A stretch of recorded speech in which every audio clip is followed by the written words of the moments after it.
Folks, I'm going to call us to order to allow you guys to have a relatively early night, but to get an A+ in this course, we all have to suffer. But I have had a great first 3 days with you, and I plan to run through the finish line. But when I was a younger man, I very much enjoyed Friday nights, perhaps too much, and I respect that any of you are here, and I'd like to make this a good time together, as much fun as you can have with an economist. In our first hour, we're going to start mainly in California, but I'm going to show you a little bit how I do research. In the second hour, I have no slides. We're going to turn to Singapore, and I've been on a fact-finding expedition. My 3 weeks here at NUS are to be with excellent students, my old friends, but also to learn about Singapore. And I'm hoping we can have an open discussion about what policies Singapore has introduced to be a green city, and if the lessons from Singapore could generalize to other cities, and what policies Singapore might consider to become even a greener city. So folks, here we go. In public, I pretend to be a humble man, and I am a humble man. I have terrifically smart friends. I have been at my happiest in my life when I taught at universities where I was the dumbest guy on the faculty. I have a healthy self-respect, but I'm at my happiest when I'm in deep water and when I have been humbled, and when I'm around smart people thinking big thoughts. And I want to start with the second bullet point. As I get older, I want to be a more humble person and admit that there's many things that I know that I don't know. But as a bit of a nerd, I'm a believer in the scientific method, that if you know that you don't know something, there are ways to devise learning methods to learn. That's not very articulate of me, but of course the key thing I want to talk about in our first half hour together is experimentation, and my celebration that cities all around the world are running a series of experiments to help us learn how to build green cities. And so there's all sorts of public policies being piloted, and I want you to think about them as small experiments. I'm going to talk a little bit about the method, without hypnotizing everyone. I want to talk a little bit about how you evaluate what works. So folks, think about that for a second. And this has the nasty name program evaluation. Have any of you ever been on a diet? Did you know if it worked or not? So a diet is an example of an experiment. My doctors have said, you should lose 40 pounds. I said, why? There's always a question. If I actually were to diet, and after our Malaysian dinner tonight, I think I now need to lose 42 pounds, but it was excellent, and we can come back to that. There's a question. In the case of a human being, if you go on a diet, how do you know the diet has been effective? So folks, let me throw that open to you. What would be the direct evidence that a diet has been effective for a fat guy? Do you lose weight? And so that's a before-after comparison. But let's be scientists for a second. What is that sufficient information to know that the diet caused you to lose the weight? Because there's a counterfactual. What would have been my change in weight had I not dieted? And folks, since I chose to diet, can we ever know what my weight change would have been had I not dieted? We'll never know who you would have been had you not attended tonight's fascinating lecture, because you were suckers enough to come. And so in this life, the reason scientists clone frogs is to have a treatment group and a control group. Because we can't clone people, how do we actually learn what's effective? And so I want to talk a little bit about this, and I'm not coming out for human cloning. You can say what you want about me, but we're not going to be talking about cloning tonight. Next point. If a small pilot program, where a pilot program is not an airplane, it's going to be something like allowing parking prices to vary over the course of the day. If a small green city program works in San Francisco, can we extrapolate that it will work in Bangkok? And folks, let's spend 2 minutes on this, because I actually think this is very important. Folks, everyone say the boring words external validity. To scientists, and I'm not a scientist, I play one on TV. What external validity means is if a pilot program appears to be effective in San Francisco, how confident should we be that if Bangkok adopted the exact same pilot, that it would work? Folks, what is your intuition? So is anyone awake? What is your intuition for when we could be confident that you could transplant an idea that works in the U.S. and that it could work in a city in Asia, in a developing city like Bangkok in Thailand? Anyone with any intuition of when we could be confident and say, aha, it worked in Milwaukee, it's going to work in Beijing? Or would you say, no, every city's different, you can't learn anything from other people's interventions? Any thoughts?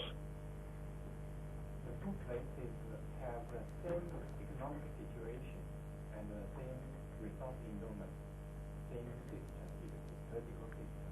So we can say the pilot in America will be useful in Asia. That's an A answer, those were pretty restrictive conditions, but you may be right, folks. Other thoughts? It worked in Singapore. It worked in Suzhou. So that's a strong statement. And may I ask why, student? Why? They can't hear you. Speak up. Well, it worked in Singapore because the people who made it run in Suzhou went over to Suzhou to make it work there. Well, all right. Folks, other thoughts of when we can transplant a good idea? There should be certain political commonality with how the country is being run. I think it has to be common. The reason why I say Suzhou is because it has a hinterland, and you would assume that if it works in Singapore, it has to work only in another place where you don't have a hinterland and it's another island. So fair enough. So we've got, folks, final thoughts on this exciting slide? Yes, sir. I think if it's an experiment, you will probably have to study what are the factors that contribute to the end result, and then you compare the two places. If there are factors that are similar or factors you could control, and then you isolate, then your chances of proving that it's valid, external validity is higher than that effect. I agree. And so I'm grateful that folks embrace the scientific method here. And so good. I think we're off to a good start.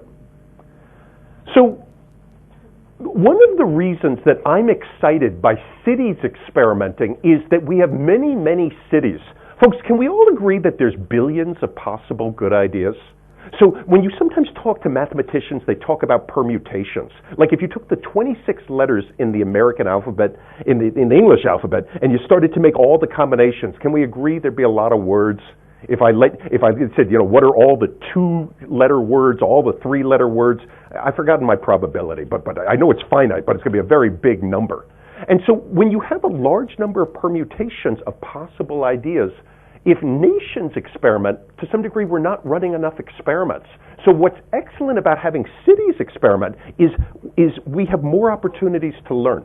There's a question of whether you can extrapolate from the lessons learned. And so I'm a huge fan of trial and error. And I'm an optimist that subject to what you guys were saying about extrapolation, that if some city runs a pilot study and learns something useful, that the lessons from that can spread broadly. On our final exam is going to be the following point. Ideas are public goods, and once we discover an idea and have that blueprint, it can broadly be spread around the world. I'm amazed anyone's here tonight. Thank you for coming. Folks, I want to teach you a piece of vocabulary. Have any of you read Esther Duflo, the famous MIT economist book with Abhijit Banerjee called Poor Economics?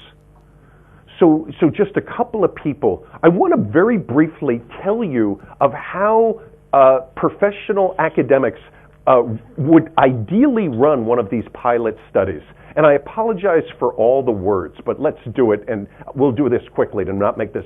Suppose that we wanted to reduce household electricity consumption. And suppose that there was a hypothesis. Let's do it like this. Let me show you my next slide. Folks, suppose that there is a city. There are 24 hours in the day. So at midnight, it is the hour 0. At 6 a.m., it is 6. At lunchtime, it's 12, and at the end of the day, it's 24. Folks, I am graphing two different pricing systems for electricity. The circle line, does everyone see that the circle line is flat, that you always pay 7 cents per kilowatt? That's the constant pricing of electricity. Does everyone see that an alternative pricing system is the triangle line? This is called critical peak pricing. Folks, what's the benefit of if you choose to opt into critical peak pricing? Does everyone see that off-peak you pay very little for electricity? But does everyone see that you get nailed at the hottest part of the day? Everyone say, "Ooh."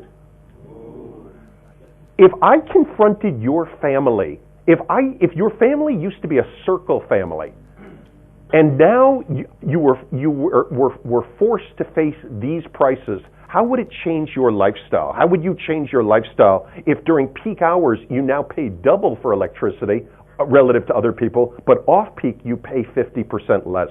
How might you change your life facing these incentives? You might take a siesta at the peak time.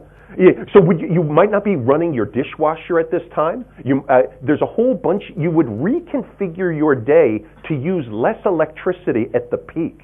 Folks, why would the local electric utility want to confront some households and businesses with critical peak pricing? Why would the electric utility want to expose people to these enormous prices?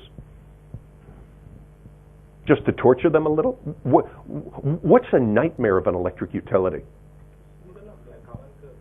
I'm sorry? He's exactly right. He said to smooth out the demand curve and avoid peak demand. If peak demand is too high, there can be a blackout. You get a blackout in the system if demand exceeds supply. That's most likely to occur on the hottest days during peak hours. One way to use economic logic to reduce the probability of a blackout. Has Singapore, my wife emailed me that Los Angeles had a blackout yesterday and that they had to leave it was 90 degrees in LA and I don't know where they went, but they're somewhere. They may be in Singapore. Has Singapore had a blackout recently? No. Well, that's to the tribute that shows you what the challenge of LA. Oh.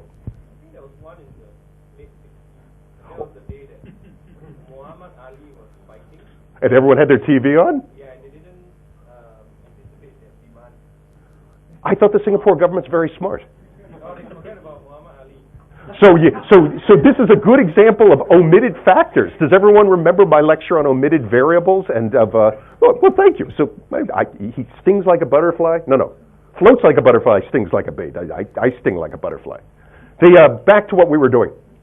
Suppose that the government hired the NUS student body to evaluate, does everyone agree that critical peak pricing is a very different incentive for residential households? Suppose the research question is, how do households change their behavior when they face critical peak pricing?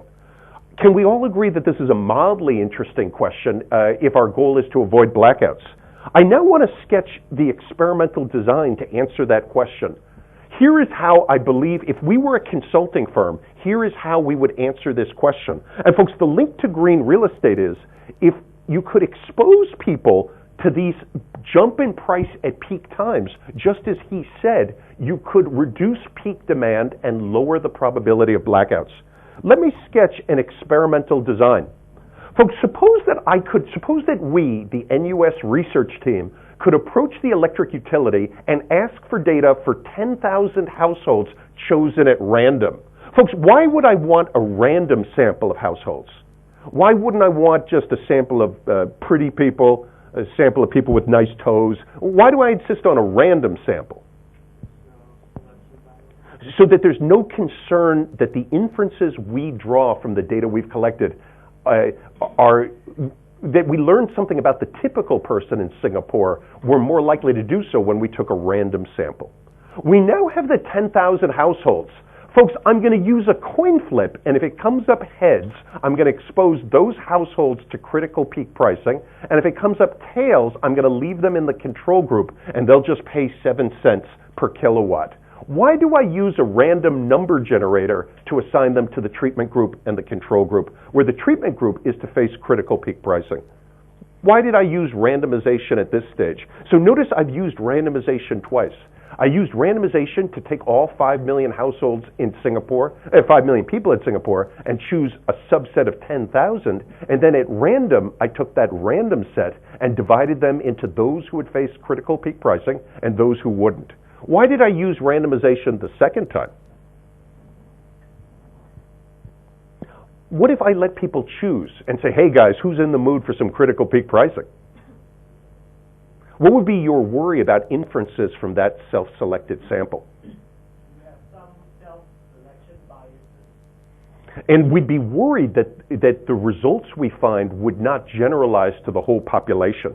So if I said, folks, I've got free Chinese food for anyone who will join me, the typical person who joins me likes Chinese food. But everyone who doesn't like Chinese food wouldn't have shown up, and I would overestimate the probability that the whole population likes Chinese food from the unrepresentative set of people who joined me for Chinese food, if that makes any sense. So in my fictitious experiment, the control group would continue to pay 7 cents per kilowatt regardless of the hour of the day. They would be in the circle category. The treatment group would pay 4 cents off-peak per kilowatt and pay 12 cents on-peak.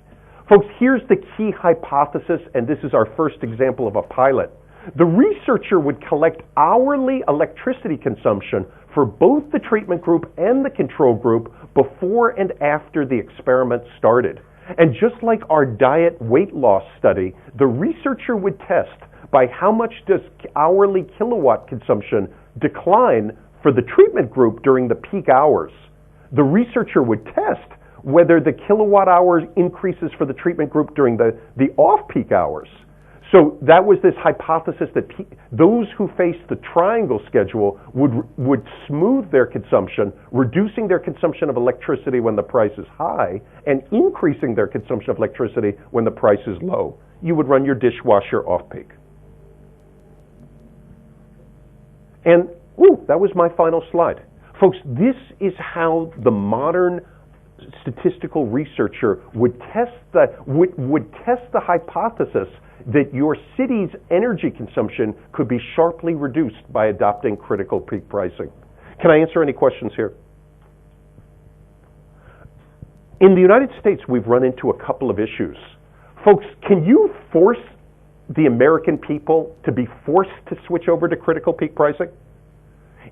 No. You have to pay them. So many American studies suffer from a selection bias that you can only recruit those people who volunteer to switch pricing. And so that's been a challenge we faced. Yes?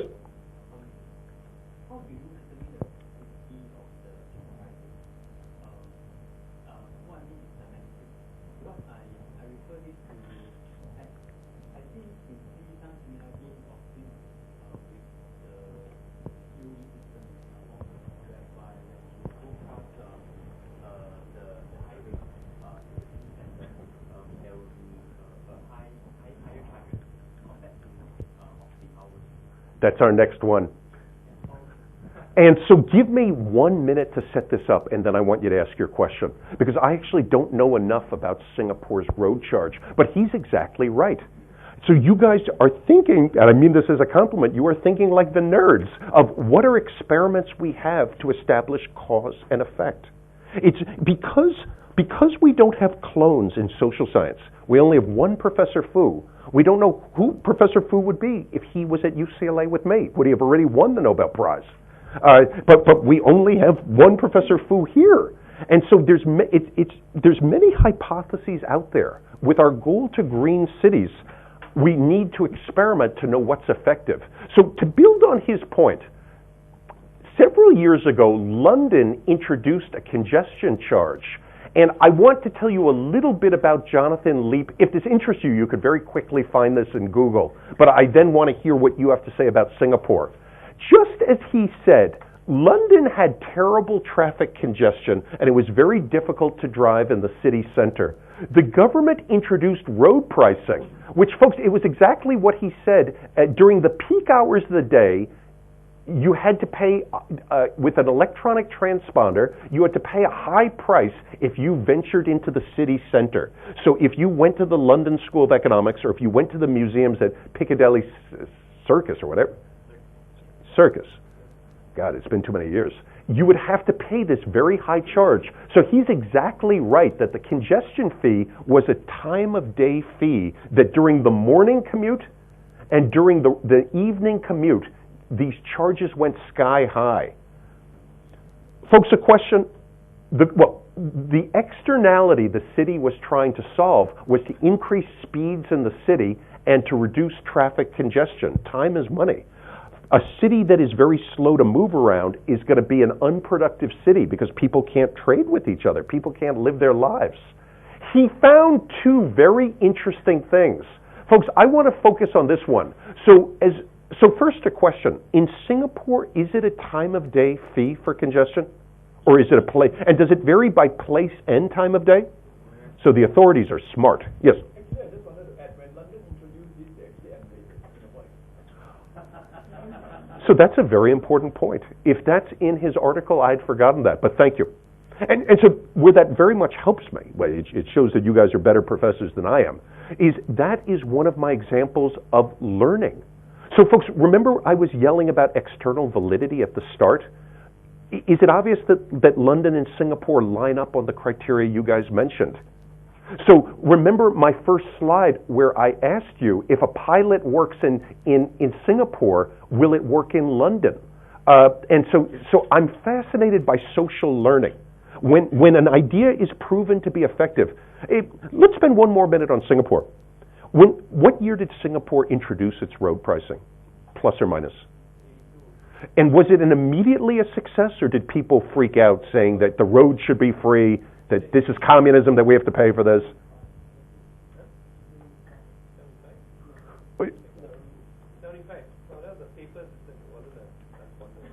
So that's funny. So people had to stop to hand in sheets of paper? So that could have caused traffic congestion to hand some guy. So you would enter a zone and hand somebody a sheet of paper? No.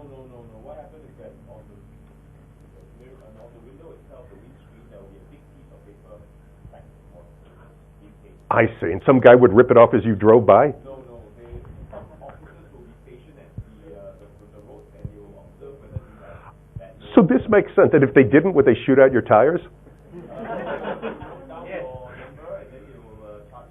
So Singapore is credible. That sounds very good to me. I've had friends get $400 parking tickets from airplanes capturing their speed in the U.S. So information technology is impressive. But in 1975, when Singapore introduced its road pricing, was there rebellion, or were people did people immediately see the results, or does anyone know any history here of were people upset? We do not rebel. Let's repeat that 3 times. We are good. Okay, fair enough. And so let's go back to London because I want to make a new point. Economists believe that people respond to incentives. Everybody agreed with the old professor that if you face this critical peak price for electricity, you're going to move much of your dishwashing and maybe even some of your plasma TV watching off peak and only do essential things when electricity is expensive. What was very exciting in the case of London is many British middle-class people gave up their car and started to take the bus again. So as a passionate environmentalist, I'm going to cheer. Yay! Because buses are more fuel efficient than cars. So the population reduced its greenhouse gas emissions. So an intended consequence of raising the price of driving at peak hours was many British people substituted back to the bus. Now let me say something interesting. What Ken Small and other transportation economists have noted is the following. Folks, the car drivers were relatively wealthy. As they switched to taking the bus, they demanded from the government authorities better buses of higher quality. And so there was actually what we call a virtuous cycle that in the United States, most people drive and mostly only poor people take the bus. And in the United States, what that leads to is that buses don't have a lot of political clout because middle-class people don't use them. Jonathan Leap's point is in London, as the road pricing incentive nudged middle-class people to take the bus, they demanded from their local political representatives higher quality buses. And as the government provided higher quality buses, even more people gave up their car to ride the bus. And so that's what I mean by a virtuous circle.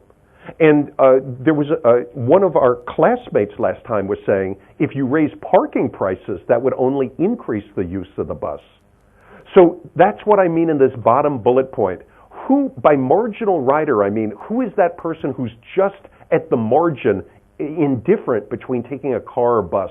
And the more middle class people you can have on the public transit system, the more politicians will be pressured to provide higher quality service.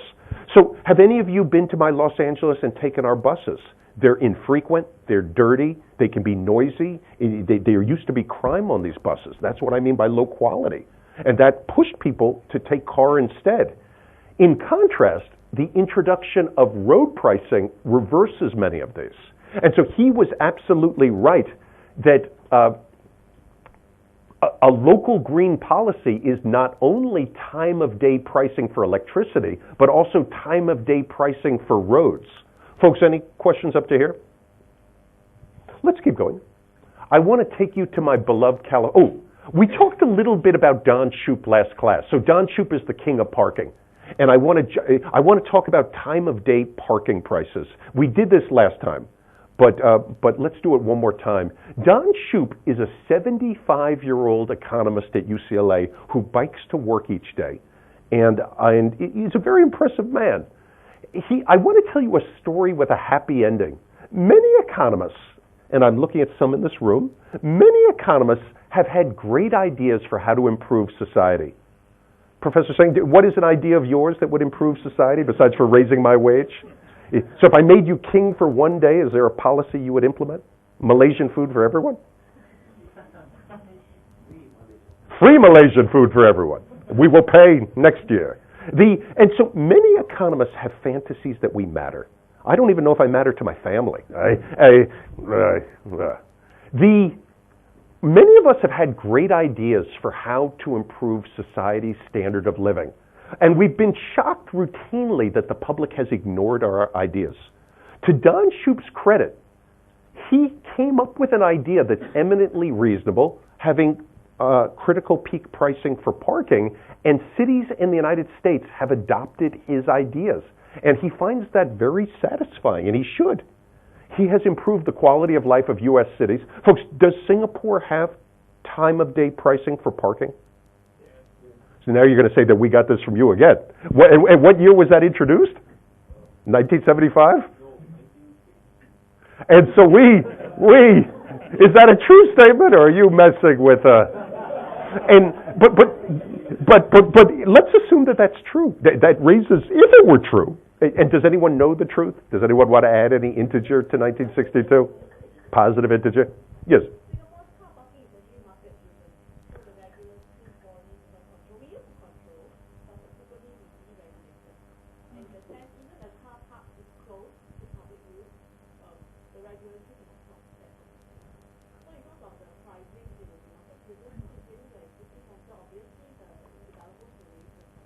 But so I like what you said, that closer to the city center, parking prices will be higher, but do they vary over the course of the day? So if Justin Bieber is performing in downtown Singapore, will prices soar as people want to drive to see him shake it? Oh, you mean gouging? An economist would call that pricing. But gouging and pricing are synonyms, yes. I see. And so, so you guys, so these are the issues I wanted to bring out. I just want to add on. I think we haven't reached that sophistication when it comes to parking charges. Like, let's say compared with cities like Sydney or New York, where you could have like $20, $30 per hour. So we haven't reached that yet. So I find this discussion fascinating. The intellectual in me would want to know why. Are the government authorities worried of being accused of gouging? So I respect that Singapore uses market incentives, but why they haven't gone all the way would interest me. And maybe we should talk about that in the second hour. Back to Shoup. Shoup has been arguing for a long time, perhaps because he looked at the Singapore experience, that urban parking is too cheap in downtown United States, and this creates a negative externality as people drive too much. because you're subsidizing driving if you make parking too cheap. You're causing congestion as people cruise for free parking, and as people drive, they create local pollution and greenhouse gas emissions. So Don Shoup, being a very good microeconomist, said, let's let parking prices rise during peak demand hours. So we can just take my silly picture one more time, and instead of calling this the pricing of kilowatts, call this the pricing of parking. Keep it low off hours, high on peak. And his point is that this would lead to lower traffic congestion and pollution and less wasted time. Folks, no public policy is a free lunch. When you introduce parking prices, who's a loser from charging high amounts of money for downtown parking? And you might say Justin Bieber fans. Who would be a loser from introducing Shoup's policy? There's a question of whether, so that actually continues to be debated, of whether businesses lose by charging more for parking. You might attract more customers because people would know they'd get a spot. And so it can go either way. Folks, in the United States, many poor people drive. Apparently a car is slightly expensive in Singapore. I've been told that my annual salary would get me a license for a week in Singapore. In the United States, many poor people have cars. And poor people have a lot of time and relatively little cash. They would prefer to stand around stuck in traffic looking for a parking spot than to pay $30 for parking. And so, is everyone with me? There's a constituency in the United States of poor drivers who would prefer to pay with time rather than money. So that is something to think about. So as we said last class, San Francisco was Don Shoup's guinea pig. It's known as a very liberal city, so it's interesting that they were the first city in the United States to introduce variable rate parking that fluctuates with supply and demand. But as I said, during the Great Recession of 2010, San Francisco was looking for more cash, and the city of San Francisco had a deficit, and they were looking for more revenue, and that's the reason they were willing to be a guinea pig. And Don Shoup is very proud that San Francisco's case has worked.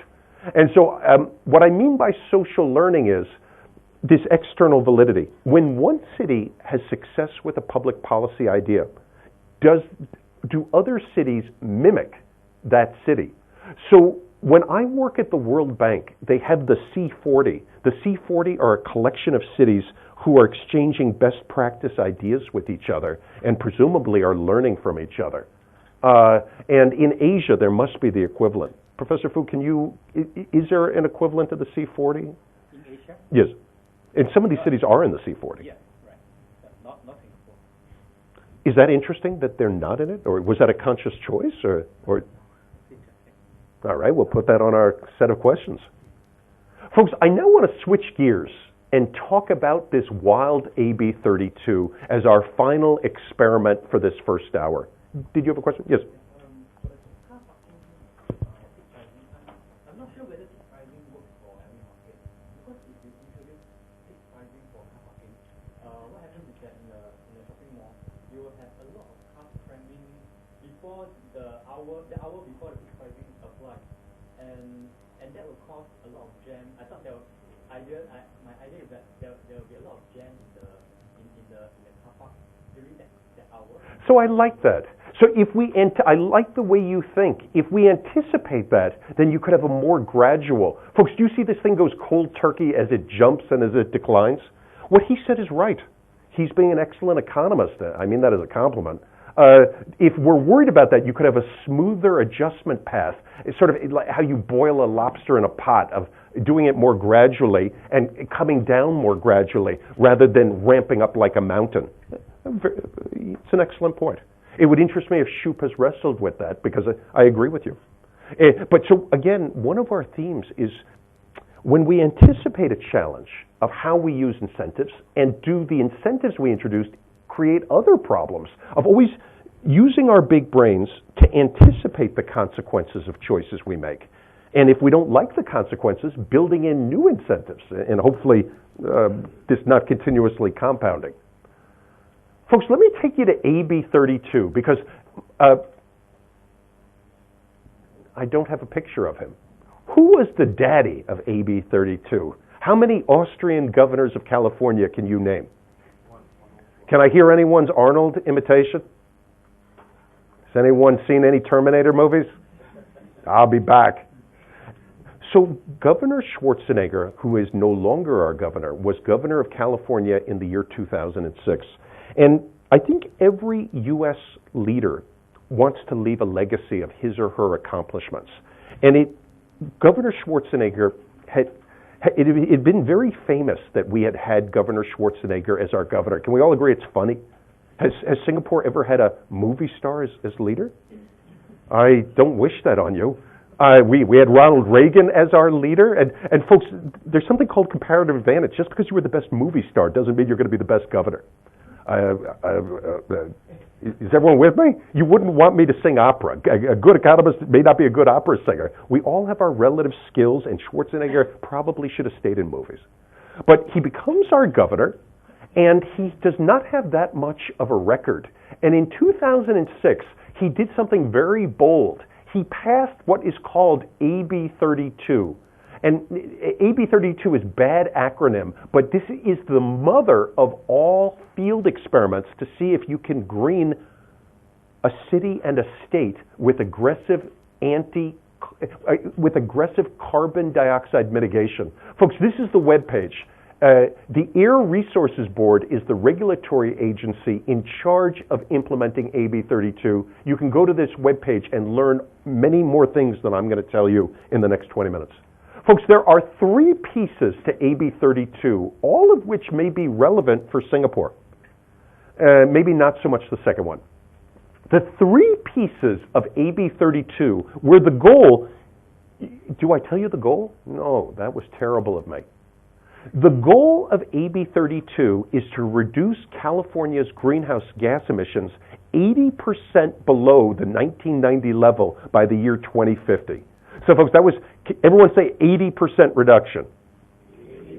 So, I mean, imagine if I lost 80% of my weight. I can't even do the math. I think I weigh 40 pounds.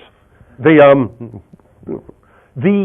achieve that, there were three pieces, there were three bullets in the gun to achieve the 80% reduction.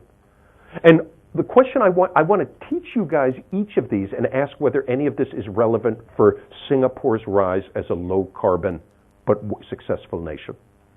The three pieces are going to be cap and trade. This is going to be the market solution for reducing emissions from electric utilities and oil refineries. There's also going to be a renewable portfolio standard that I'm going to talk about, and there's also turning all of California's cars into golf carts. That's a joke, into electric vehicles and much higher miles per gallon.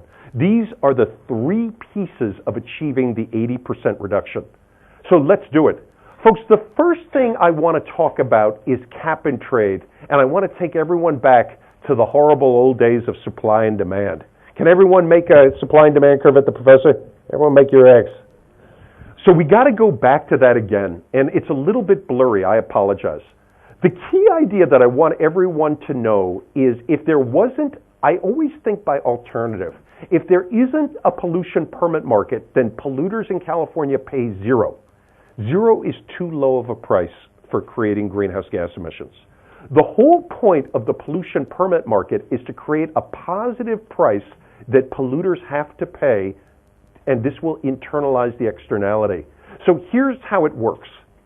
In the typical pollution permit market, the government decides where to set the supply curve. A little bit like Goldilocks, if the government sets the supply curve, where the supply curve is how many tons of carbon dioxide permits is it going to auction?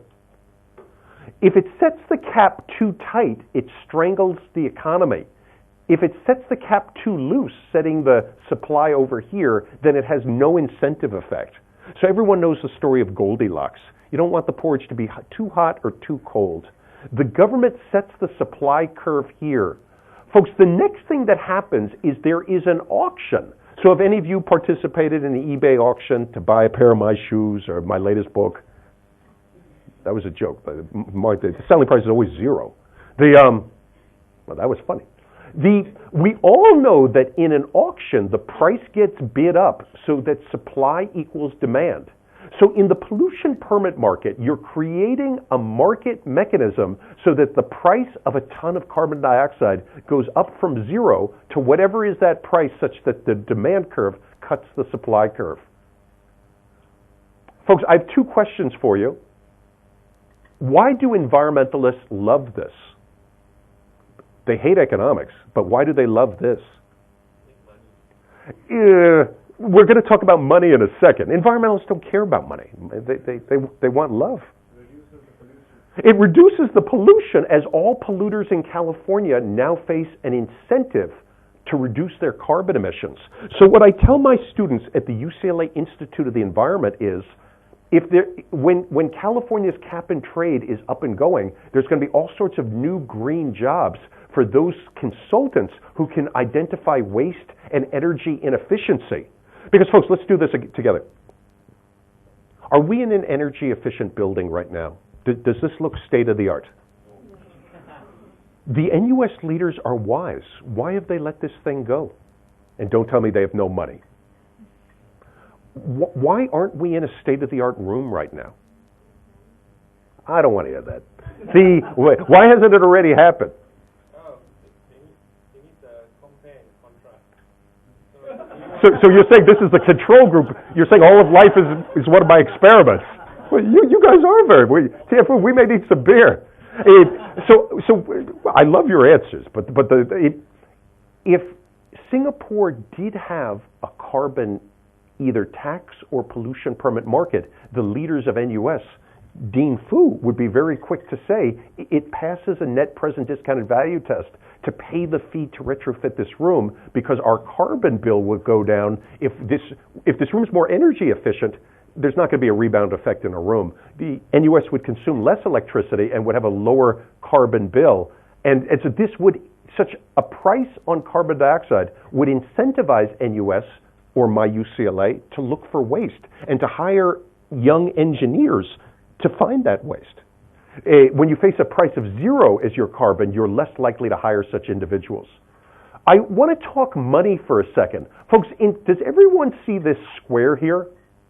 This square's units are dollars. It's price times quantity. Folks, in California, how much money are we talking about in these carbon dioxide auctions? It's $20 billion. You're supposed to go, whoa. There is an active debate in California who gets this money. And there's the government is saying, give it to us, we've got a big budget deficit. The people of California are saying, get the money and give it to us as a tax cut. And folks, what's being said is that Republicans would be more likely to support carbon pricing if you gave them a share of the revenue collected. Many economists are saying something different. If you tax pollution, what could you cut? Let me try again. Right now, the U.S. government has high taxes on labor to raise money to pay our bills. If you taxed pollution, what could you cut, my young supply side friends? I'll have to think about that. But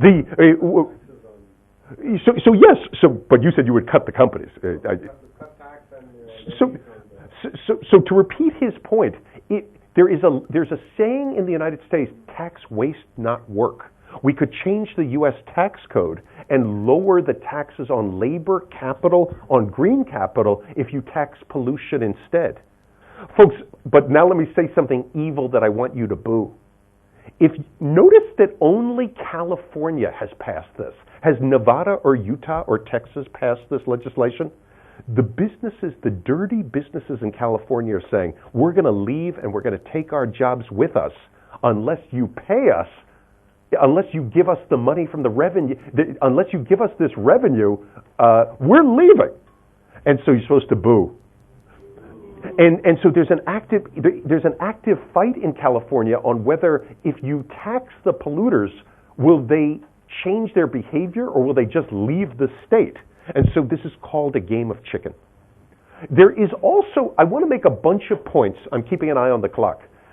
A pollution permit market rewards those firms that are cost effective at reducing their pollution. It encourages firms in California to seek out ways to reduce their emissions. There is a Harvard philosopher named Michael Sandel, Sandel, who has called pollution permit markets immoral because it's commodifying pollution. We don't care. The ends justify the means. But Sandel has made some interesting points. What I want you to think about is when you introduce pollution permit markets, these are new rules of the game. So let me give an example. I have heard that NUS is going to be building new buildings on campus. If the leaders of NUS expected that there's going to be a rising price on carbon, what kind of building are they likely to build? A green building. And so when there is the expectation that there's new rules of the game, that businesses and universities are going to be held accountable for their emissions, then this will influence investment patterns in cities. And so this is a key issue that California has jumped into. So a debate going on in California right now is that the optimists say that AB 32 will create green jobs. So an example of these green jobs are the men and women who bring about energy efficiency, who build electric vehicles. Now there's a question of, if California demands more green products, will they be produced in California or will they be outsourced to China? Folks, does anyone have an optimistic line on if California demands more green products, when would those jobs be in California? What did you guys say? Someone say never? Well, the answer probably is never. One line would be the following. If companies have to be in constant contact with the California regulators, you might put your factory in California so that the regulators can visit and basically with any new product, you need to work the kinks out of the product. But once you've standardized the product, it can be sent to a lower cost supplier. But when you're making the first generation of the product, there might be reasons for the regulator and the firm to be in constant communications with each other. Folks, there are pessimists, and I've already made these points. There are pessimists who have argued that California's green regulation is going to raise the cost of electricity in California, and it's going to lead to job loss as polluting firms are going to migrate to Nevada and Texas. How many of you have read my Journal of Public Economics paper with Aaron Mancy? Is this a classic? You guys. Tien Fu? You mean? I don't know if I read it, but it's. I emailed Aaron and said, here's some thoughts, and then there was a paper. But it's when we studied this, we thought that this anger was actually false. And it's important why. California's economy is not based on heavy industry. So there's relatively few firms. There's a couple of oil refineries. There's relatively few firms in California whose cost of operations are going to rise sharply because of this regulation. Had we had a lot of steel production or cement making, it could have been very different. And that was one of the points of our paper. Folks, I want to say something interesting before we go to break. Is everyone ready for some arithmetic? Was that the highlight of your life when you multiply numbers together? Let's do it. California produces only 10% of the U.S.'s carbon emissions. Does everyone remember that Vulcan lecture from yesterday that California had low carbon emissions? California produces only 10% of U.S. emissions. The U.S. only produces 25% of the world's emissions. I shouldn't have said only. That's a huge number. The U.S. produces 25% of the world's emissions, and California produces 10% of this. So we multiply these two numbers together, and California is producing 2.5% of the world's carbon emissions. So if California were to 100% reduce its emissions, it's really sort of a drop in the bucket. And so can we all boo this slide? But to come back to our theme tonight, ideas are public goods, and that California is running this field experiment for free If California can demonstrate that you can sharply reduce your carbon dioxide emissions while still having your economy grow, the rest of the world, including Singapore and other nations in Asia, can learn our good lessons. And so I've argued that California is a hero. I've debated people on whether we're a hero or a sucker. A sucker is someone who's been tricked of why have we been running this costly experiment where most of the benefits go to the rest of the world. So AB 32 is just like Don Shoup's pricing experiment or Singapore's road pricing experiment or that electricity experiment which we started the hour with.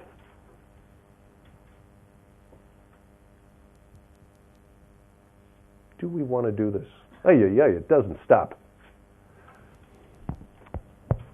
I think I want to spend one more minute on this before we go to break.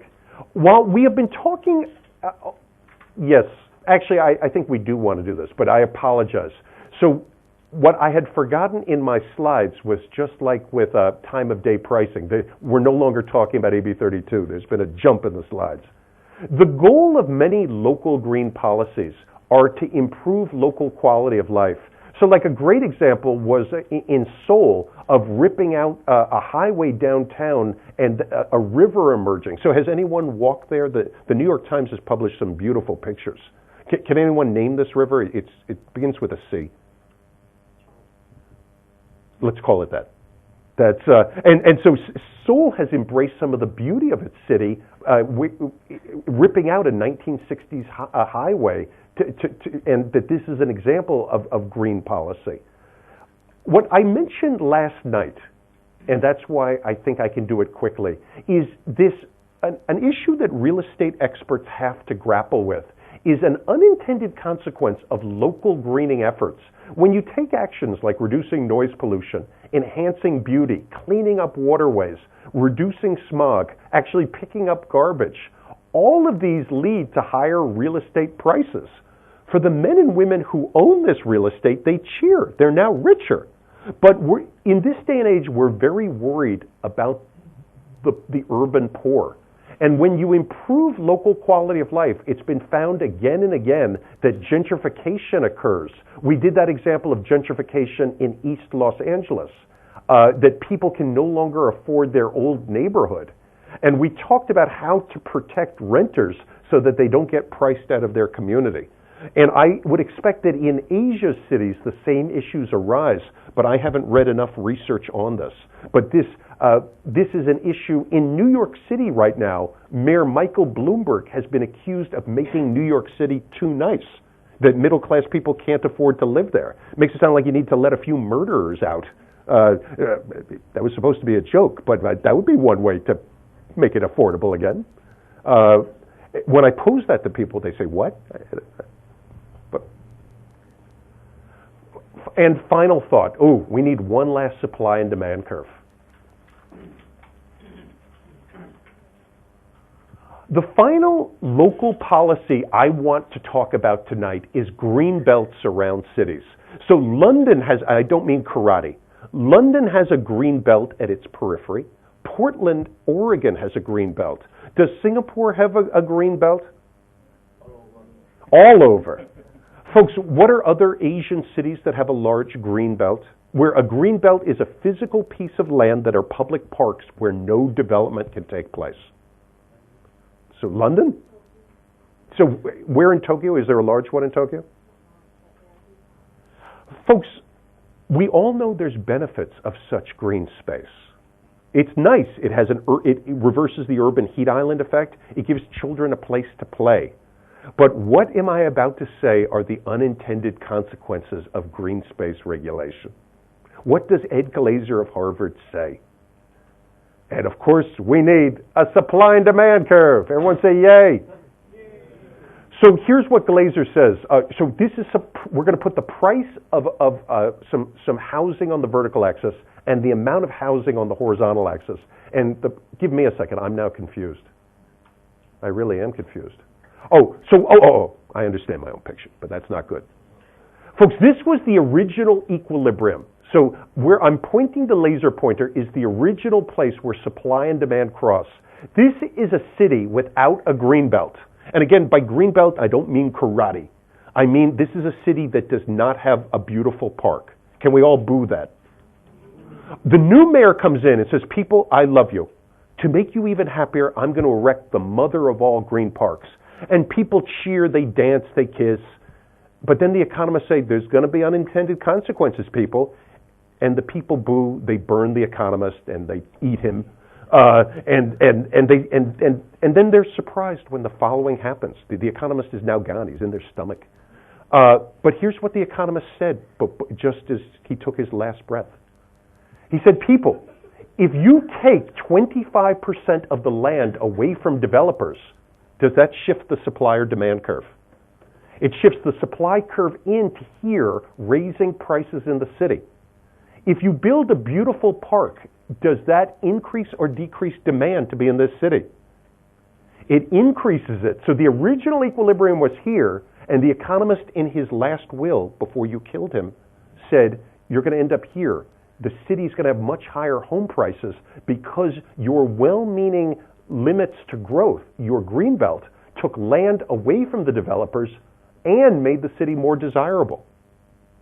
That an unintended consequence of greenbelts is to make the city unaffordable. Now, we have to be careful. Does that mean that this is bad regulation? No. But the shrewd real estate expert, and folks, if you own real estate in this city, you should be dancing in the streets because of this green space. Imagine if you own a 12-story tower close to the green space. You are going to be dancing because you are now collecting this price per unit of housing. But if you were a renter in the city, if you were a young person who just finished college, you're going to face enormous prices for housing. So what an economist would say is, whenever you pass local policy, it is the role of policy analysts and smart people to anticipate the unintended consequences, and that many local greening efforts put supply restrictions on developers. And when you do that, you shift the supply curve because there's less land to develop, and because the green space is beautiful, you increase the demand. And so, folks, that doesn't mean that this is bad public policy, but that it induces winners and losers. And, it just keeps going. This just says what we just said, and that it's no accident in the United States that our beautiful cities, Seattle, Portland, Boston, New York City, San Francisco, are all really expensive. It's because of this picture. Folks, this has got to stop. Yes. So, what public policies would you... Let me just ask this. Any questions on this, or everyone's ready for their break? Yes, David. So I would say that where the green space is built will become a rich neighborhood because it will be beautiful. In the United States, there have been two equilibria. Because there is drug dealing in the U.S., some of these public spaces, if they get captured by drug dealers, the parks can actually become a poor person's part of town. But if there's police or if there's Singapore's rules, the green space is likely to be a place of amenities. But in the United States, where we've had crime dynamics in public places, there can be two equilibria. But in a well-policed area, the new green space would very quickly become a highly rich area.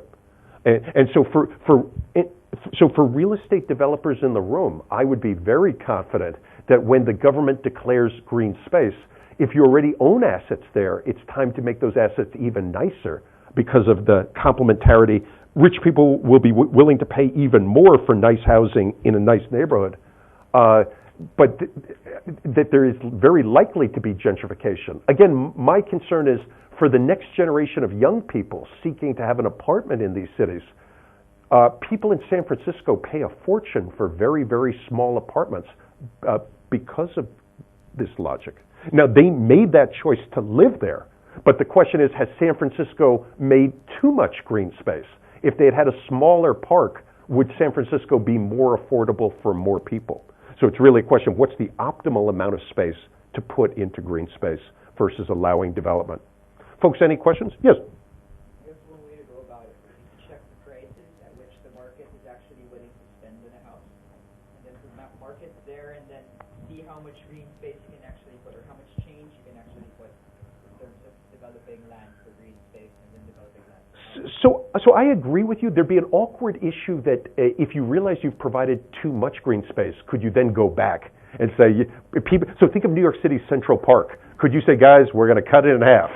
And so there's a question of whether society's, when you recognize you've made a mistake, there's something called the endowment effect. Could you then take it away from folks, or would that politician be hit with a grapefruit? But I agree with you that that's sort of you just embraced the trial and error approach, which was our big theme for the hour. And so economists are useful people in real estate issues of anticipating unintended consequences. And this is what we just marched through. And we just talked about the efficiency versus the equity implications of pursuing the green agenda. And it would interest me very much in Asia. So in the United States, there's a tension between these goals. Has Singapore and other Asian governments been smart enough to figure out how to have green cities, but also for the poor and middle class to not be priced out? Yes?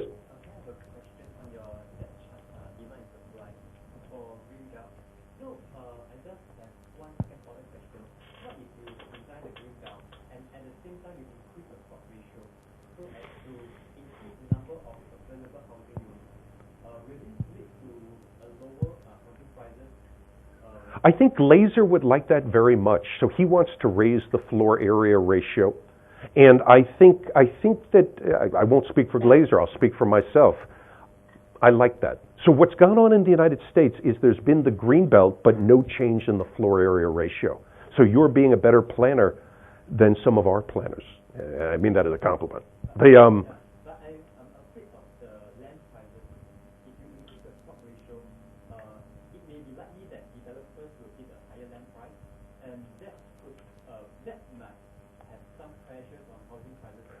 So your intuition surely is right. I have nothing to add to your point. I agree with every word you said. And that's the one thing we spoke about last night was set-asides. If you said to developers, as you build your new towers, 15% of your units have to be for poor and middle-class people. Developers will get angry at that. They'd love to sell all the units to the rich. But there's a question of how government uses its unique powers to protect the poor and middle class. But that's really an equity discussion. Folks, one more question before break? In the second hour, you guys are going to be doing most of the talking about Singapore. And so, Professor Singh, class dismissed? So we can regroup at 9? Great.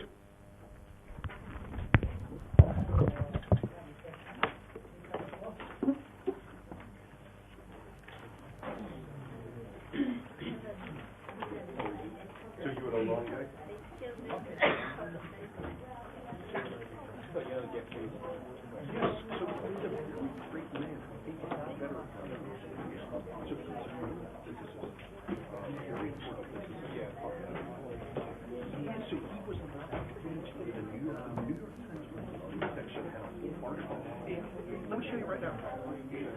You make it. How can so were you interacting with him for hours? During minutes. So I want you to read this article I'm going to find for you. He's very smart, but he takes all of my power law. And so you always have this law sort of but he's very charming and British about it. And, but he has done world famous things in physics, and now he can explain all of cities as a function of city size. Yeah, so you said, look at all kind of structure, regularity.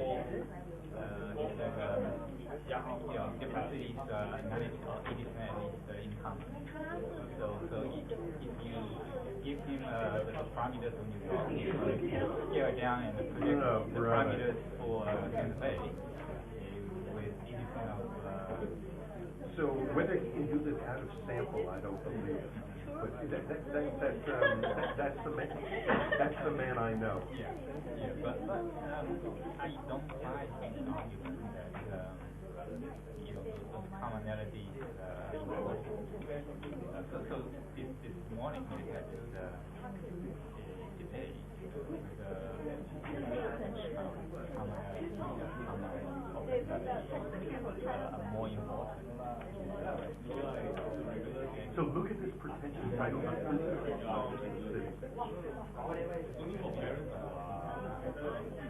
I object. I object. Because physicists is required to solve the city. I strongly object. So you take this thing. So give the example. If you compare the genome, right?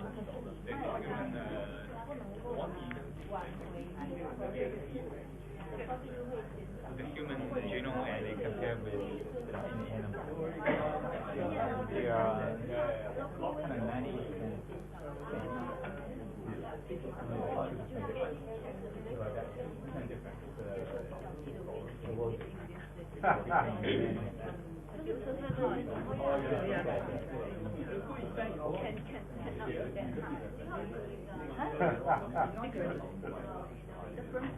No, I hear you.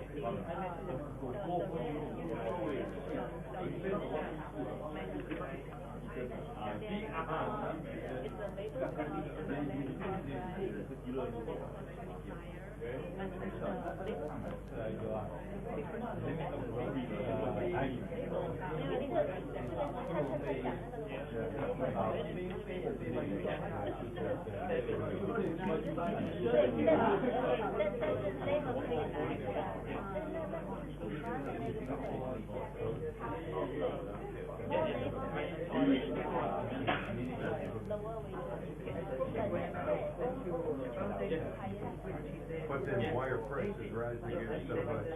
So these immigrants keep coming in.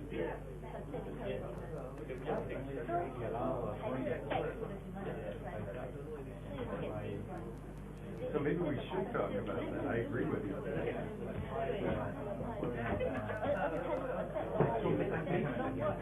So maybe that's where we should start. You're absolutely right. So I think that's where we'll start in our work.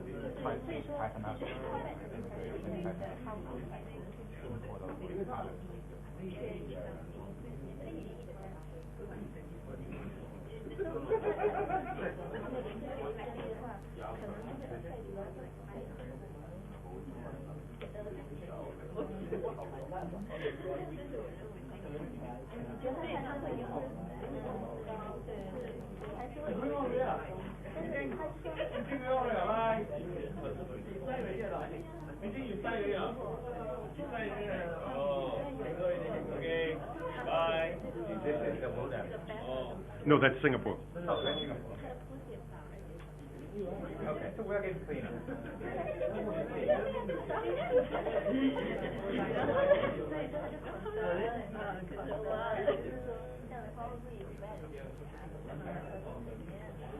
How does this compare with U.S.? So the U.S. looks much worse. Can I make it 2 lines? Okay, bye, Beijing.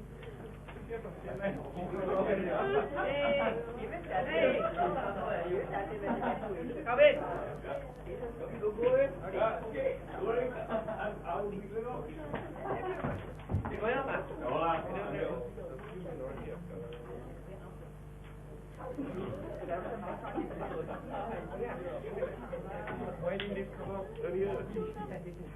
I know, I sent it to the group, then in the Gmail, add Megan Walters. Nah. the one on the website itself. I know the so I discovered from this article, I realized the new owner, Strata, did you see the second article?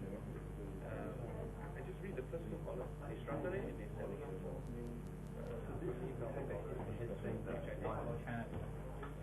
because they tell us, So you were right. then they're selling it for pre-sale. Then they use the money to sell.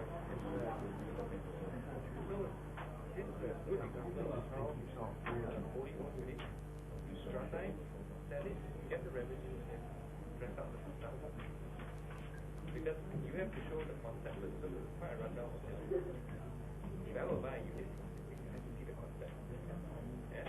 So why would I pay 1,500 on the outset? You're right. Yeah. Wait, so this is the U.S. Why won't it superimpose all of this thing of fraud? Oh, South Beach. Yeah. Is there a way to put all of these on at once?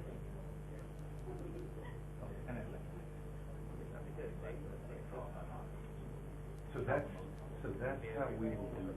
We will do it. So that's shaggy. I wish we could superimpose the three on each other. Download the data. Listen, man, do you know who I am? That is not what we're gonna do. Careful.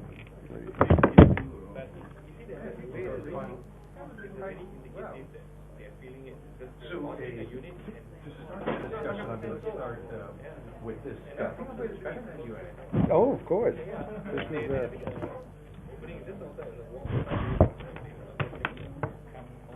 Really going to be electric. Oh yeah, I think to become the first one.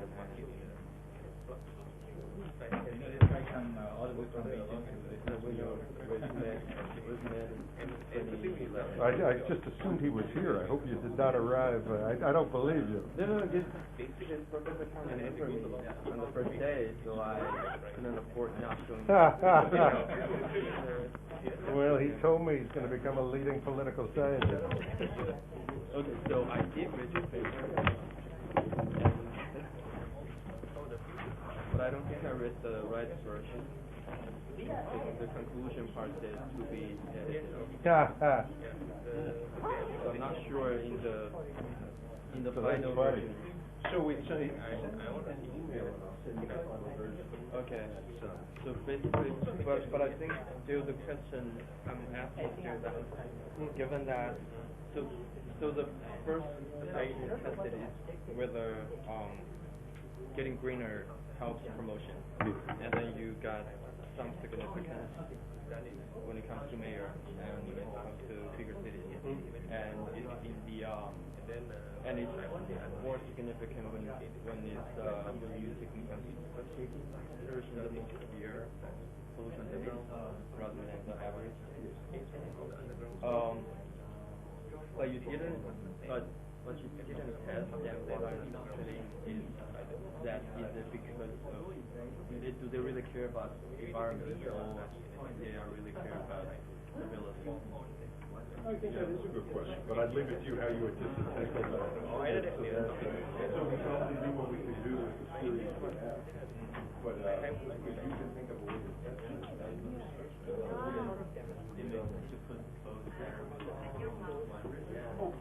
but how would you put it?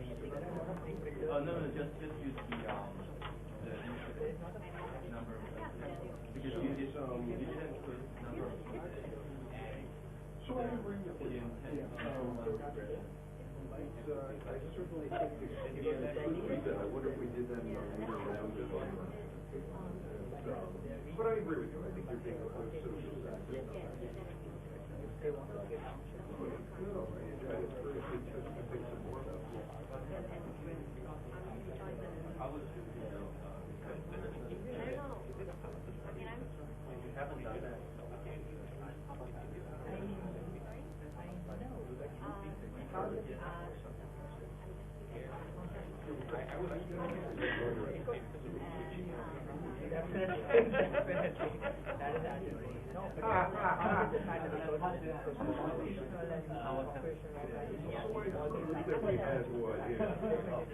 So what did you think? What did we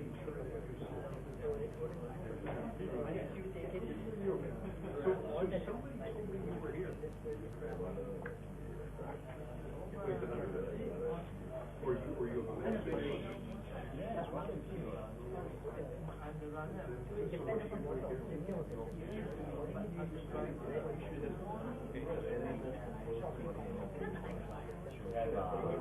tell me your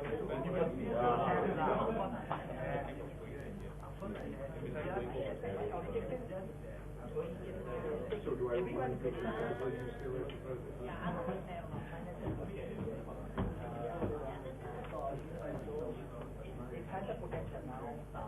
today what it is and what we really there's a lot of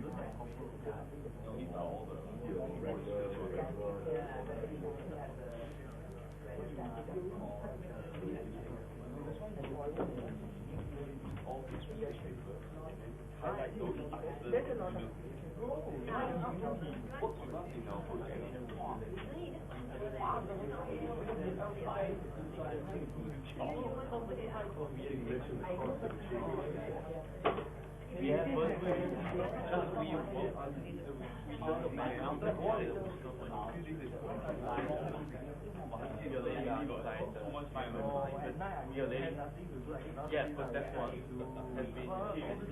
Indian guys are they high up there, no one takes part there. This one is first process. There will be a second, so for the rate, we are yes, rate, the way just rate. Corporate, yeah. Corporate. The second one.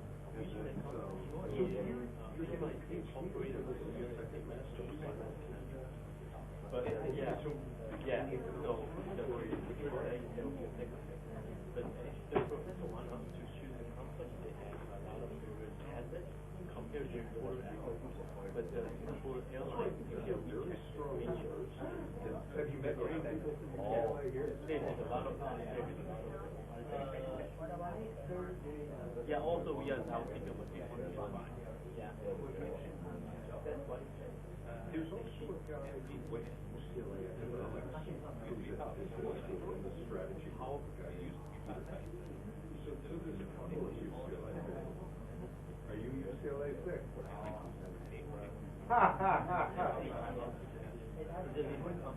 Who are you working with? He's a very wise man. He had dinner with me the last 4 nights in a row. He talked about everything. So you like Star Wars? Is this a Star Wars t-shirt? Well, it's not restricted. Yeah, but did you bring home a lot? So where are you first? Information that's why really works.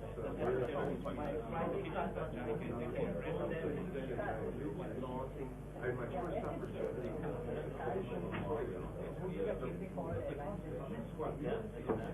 You know the meal? Yeah. Did you in the plane? Yeah. So we were I got off very bad shape.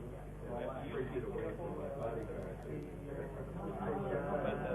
Why did you film me? No toilet, but I was an old guy. I had to go. So I felt guilty, but I very much had to use the toilet. Yeah, so we have to. This was my third trip. We had to. We had this trip and that was the low of the business. Young guys who were with me couldn't understand why I ran we have to find the compare the financial status. Yeah, just with the mixture that is good. But it was very good time, but I had too much to drink the night before. The company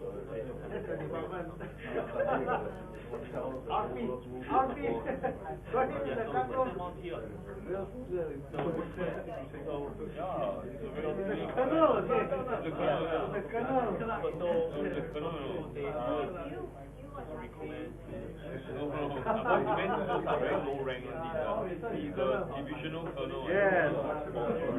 He's a policymaker. So many runners. It's good to work with him because he has all the runners, all the captains, all the lieutenants. Yeah, they will do all the research paper. Best. Think about it. He's the best one. He say one. Lieutenant, major, lieutenant colonel, all report. Would that reduce some? What he can do for free parking.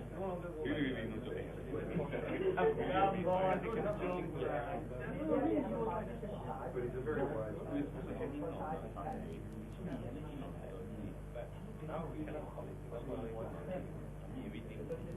they handle luggage like okay, they handle luggage job. So a while later, next day, he give me another one, right? Again, no, sorry, but additional. Scary. So it has to be non-profitable. These people are going to gay club. Sorry, I got 2 kids. Yeah, 45. Hey, what's the name of that club? Your mother, Your mother don't know. your mother knows your time or whatever shit. Your mother know. Your mother know. So he said his mother knows, so cannot know.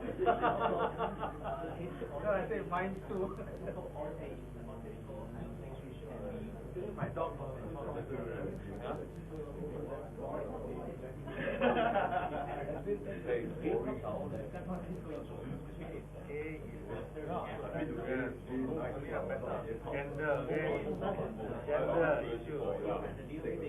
No, I tell you,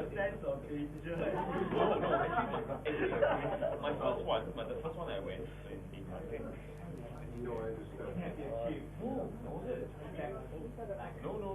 they see it as a China doll. Yeah, Chinese doll. We have to be here.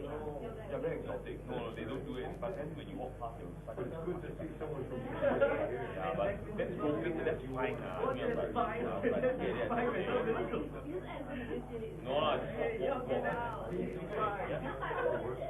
No, no, it's okay. Then after you go to the toilet, then that's where the.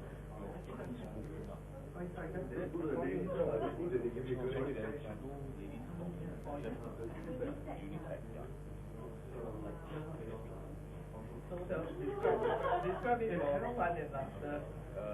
And something like that, how much your English is good, how do they get it?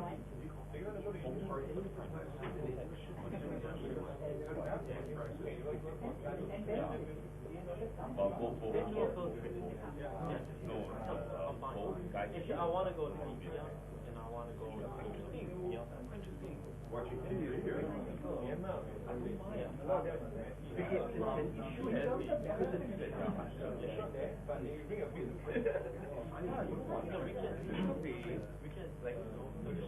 What kind of program is it? We can understand the kind of local. Yeah,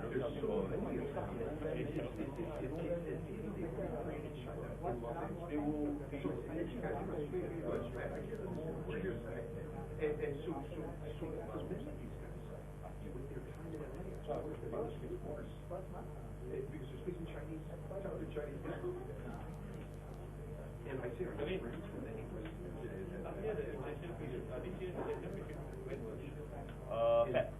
Pep to Ashram.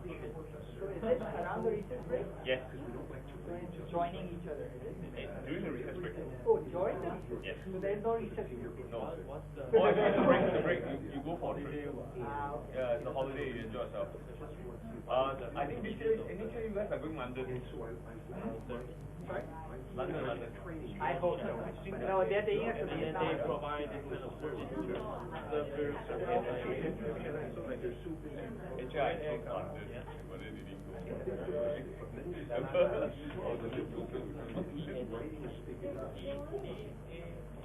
No, they don't travel so far.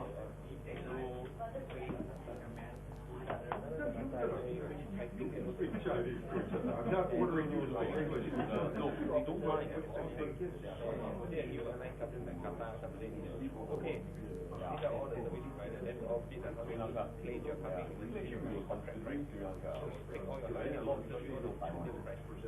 And then, correct, that's the word, lobang. Okay, look at lobang for Sri Lanka. Then, oh, it depends on which terminal you're in. So, some is get stronger and have a better price. It was good.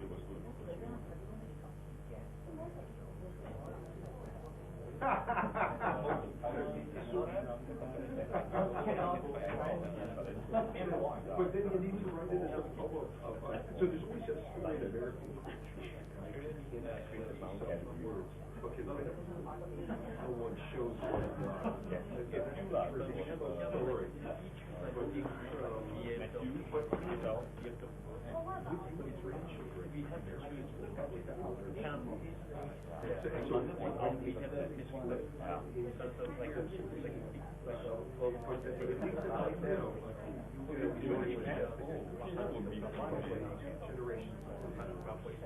ask Prof Sing was our leader that time.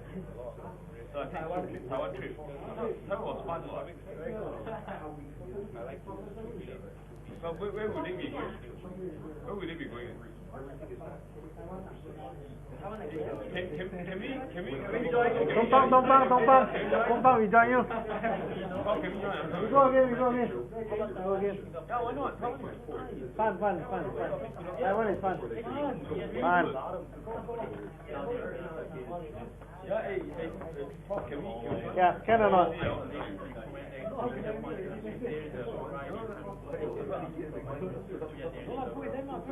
It's serious or not? I'll go or not? I'll go again. Huh? 我扁啦，又刚走嘛。Yeah. Now you got promoted already. Got promoted. So next time we go. Hey, go again lah. I don't mind. The CEO Yeah. Pineapple pie. Yes.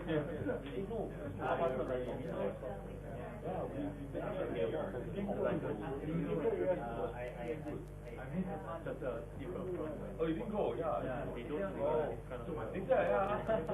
They only like a really decide Korea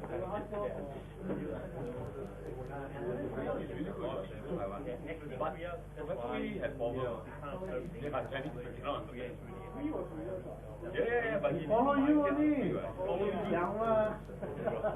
Yeah. so this kind of you market so market generally income service a lot. It was fun. The food was so agreeable. So it's really cool. So actually they have a lot Very agreeable. The food is really cheap. Really cheap. I'm not sure. Yeah, the street food, wow, so cheap. Gay market, it's like less than $1. Yeah. 老大来在lead us to all the fancy restaurants. We met what? You know, so brought us to fancy restaurant market. I brought the Malay like seafood also. Fish. What? Show you menu. Halal and all the soup.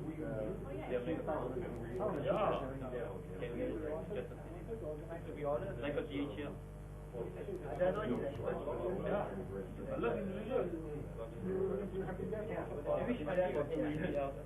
always hear you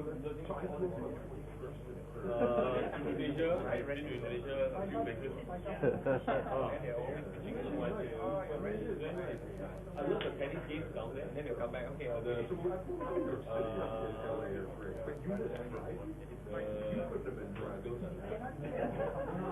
love the Taiwan thing. Yeah, so what he says, my brother's in Wayne. Also now we are a good Taiwan and also good Taiwan right now. Yeah. We had how about the gold? Oh, this was $80 per head. They have in Taiwan because we had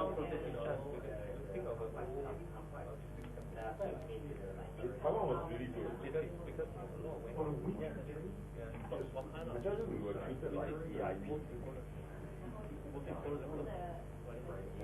Actually the key one was crossing free thing they treated like VIP. Very the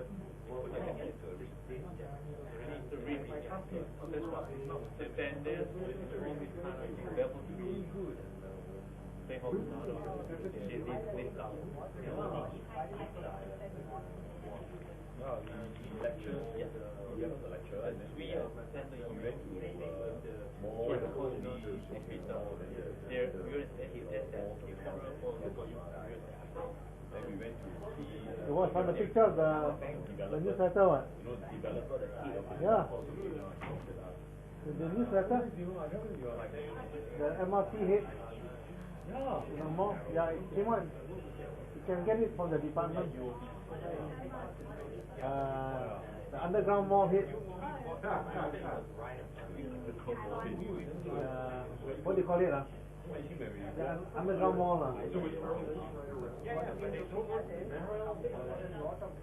No, they saw some very nice way. I think Kaohsiung, I think the Kaohsiung. Yeah.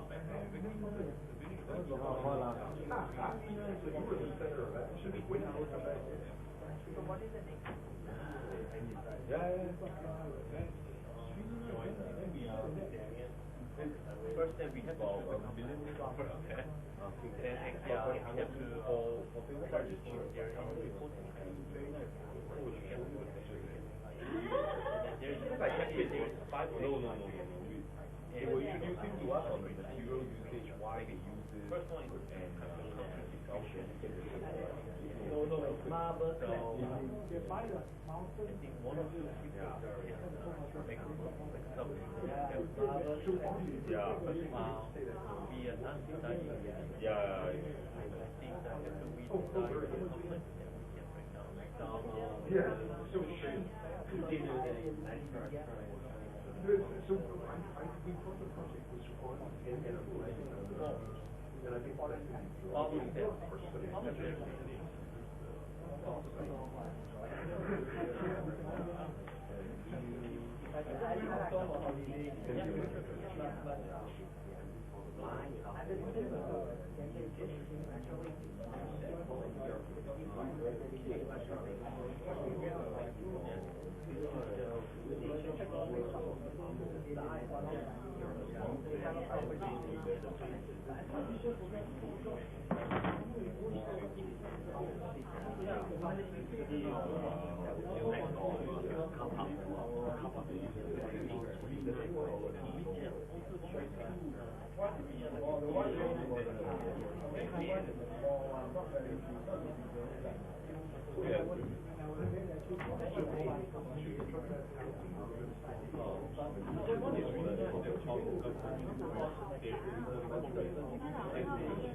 I think crossing will be, cross will be very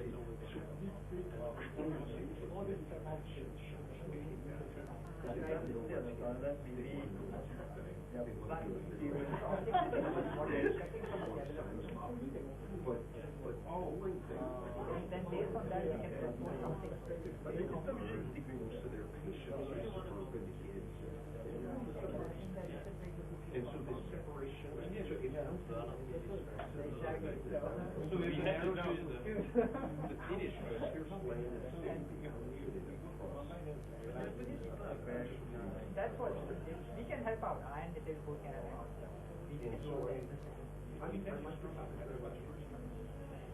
So it would interest me if Singapore tried to do anything there. It's just not that you can just okay with it.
Folks, for a Friday night, there's still people standing. And so I say we do a half hour of solid work, and then we head to Professor Singh's house to celebrate. So, folks, I want to set up a discussion about Singapore as our last lecture, and wanted to show you just a little bit. And I hope that I've made some new friends here, and so I hope this is not the beginning of the end, but just I want to show you a little bit of how I would start a project, and maybe you will be very unimpressed. The World Bank has all sorts of terrific macro data. So for the rest of your life, if you ever want to do a cross-country comparison, the World Bank for free has zillions of data series. And I just want to show you a couple to say some nice things about Singapore and to start a group discussion. So we grabbed, Professor Fu and I tried to superimpose these lines. And Professor Fu blames me that we were unable to do this, so we get a C+ on this assignment. Time goes from 1980 to the present, and first we're going to look at China. Folks, what we're graphing here is carbon intensity. Carbon intensity is a ratio of a nation's carbon dioxide emissions per dollar of GDP. A green nation would be very low on this. So can we all celebrate that everyone say the number 3. In 1980, China was a 3. To its credit, it made great progress. They were probably closing some communist, very energy inefficient factories, and they got down to 1 by the year 2001. But folks, does anyone see any progress from 2001 till now?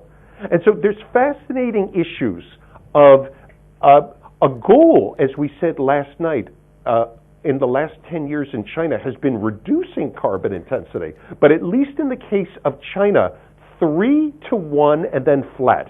Everyone keep that in mind. Our next stop is the United States. Yay, U.S. Should I chant USA? USA. USA. So notice, does anyone see the number 3? So we start at the number 0.75, and these data look truly screwed up. This looks like, if I may use a technical word, this looks like crap. I mean, so these are very strange series of numbers. So I don't know what, but this is sort of a step function that comes down to about 0.4. So we're about to go to Singapore.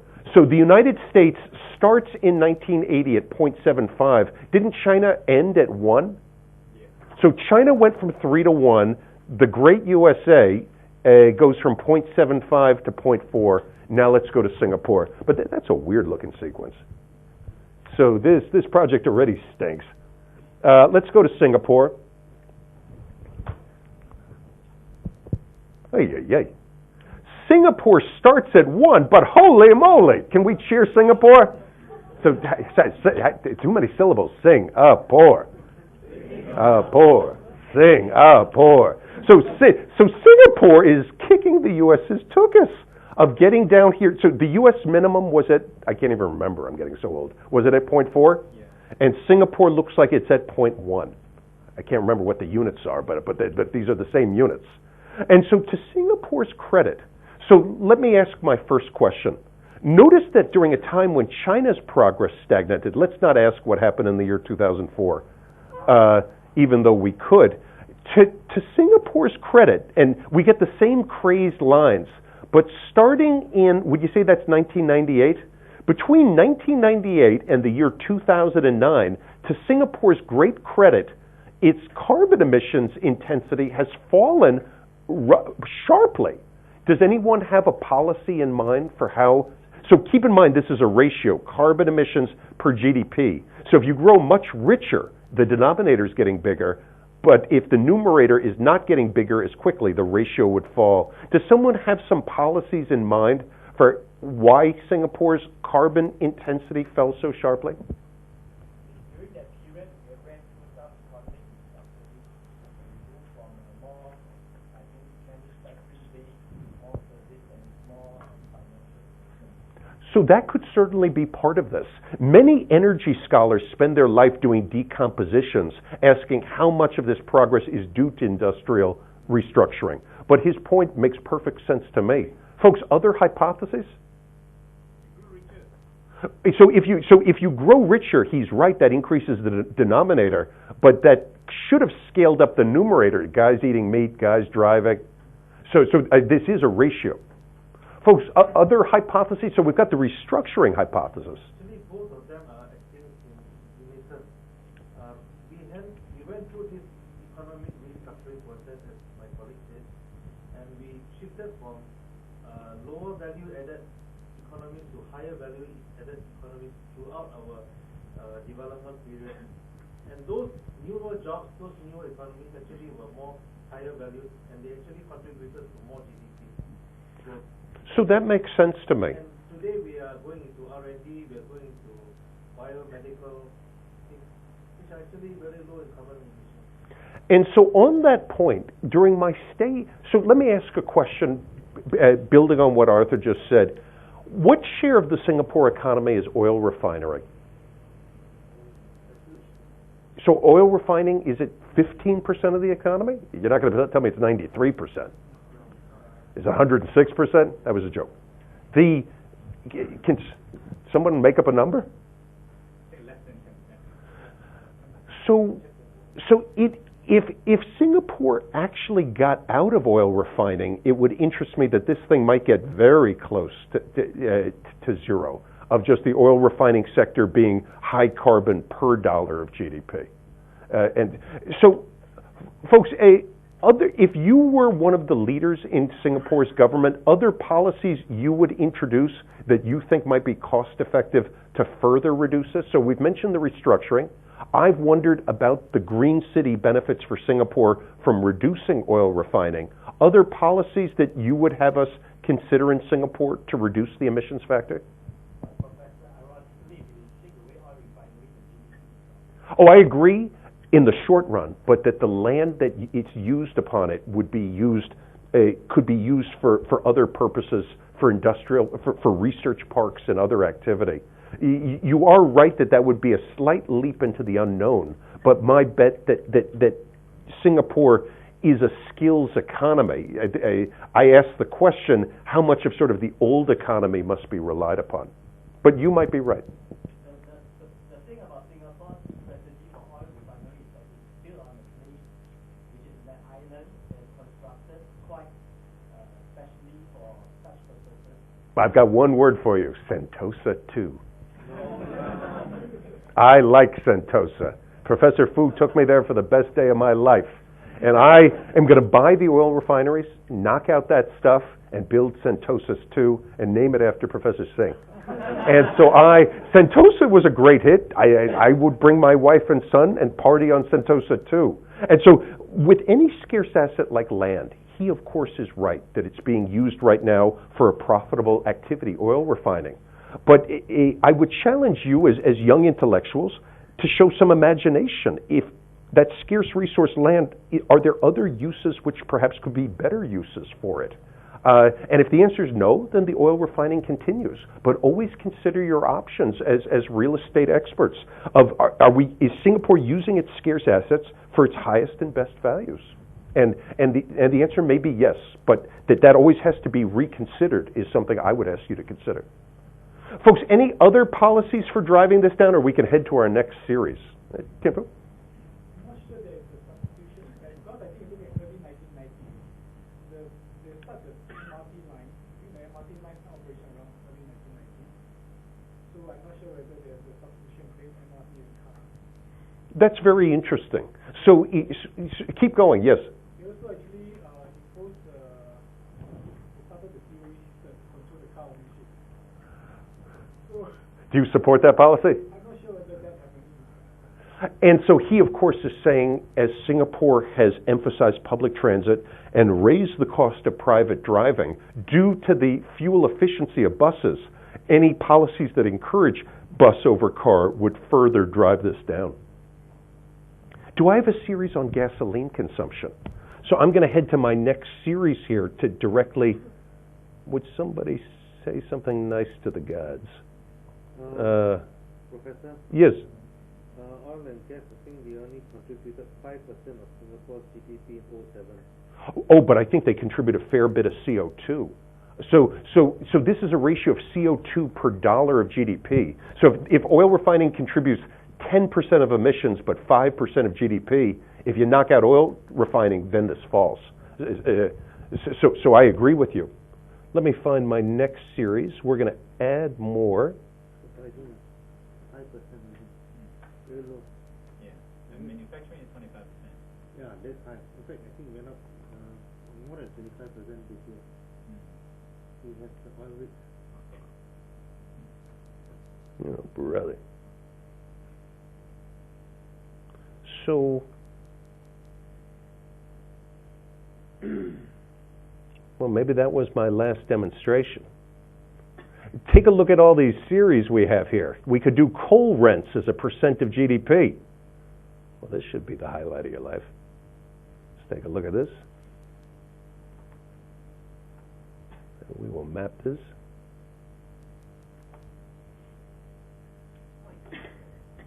That's an excellent question. I don't think they know. Well, the computer's very confused. All right, this computer's going crazy. Professor Said, so at dinner tonight, we agreed on a set of topics we wanted to discuss about Singapore. Do you remember any of them? Oh, no, please. So one thing we spoke about at dinner tonight, the commercial and residential building sector is a major consumer of electricity, and much of Singapore's electricity is generated by natural gas. Folks, for those of you who are interested in real estate development, do developers in Singapore face strong incentives to get their buildings certified? Is certification a profitable strategy, which is sort of a double bottom line strategy? So I might ask Professor Singh to help me turn this into a question. Is it the views of this room that developers would be rewarded in Singapore for building green buildings by either the market or by the government?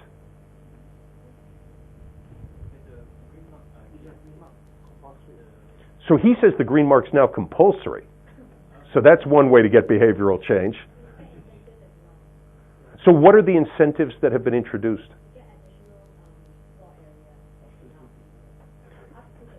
So is 2% a big number? Why is it at 10%?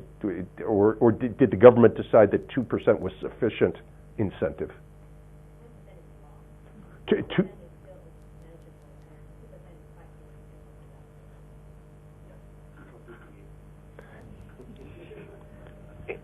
In the United States, there are not those policies. And so it is the case that the commercial and residential sector are consuming ever more electricity in the United States.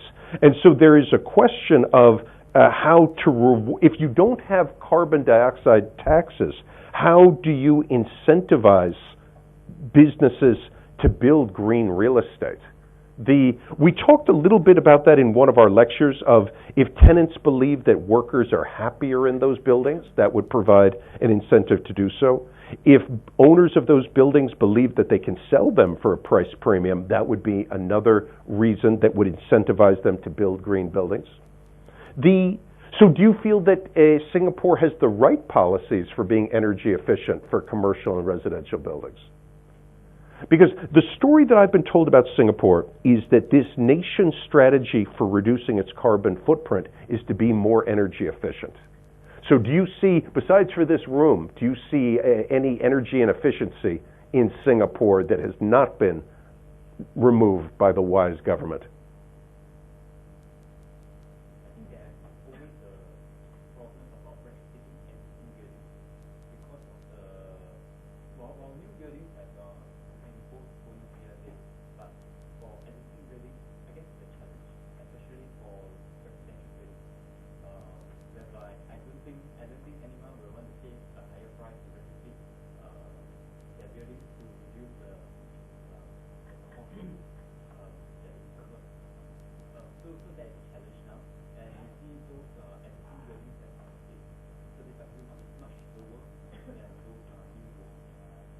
What's lower?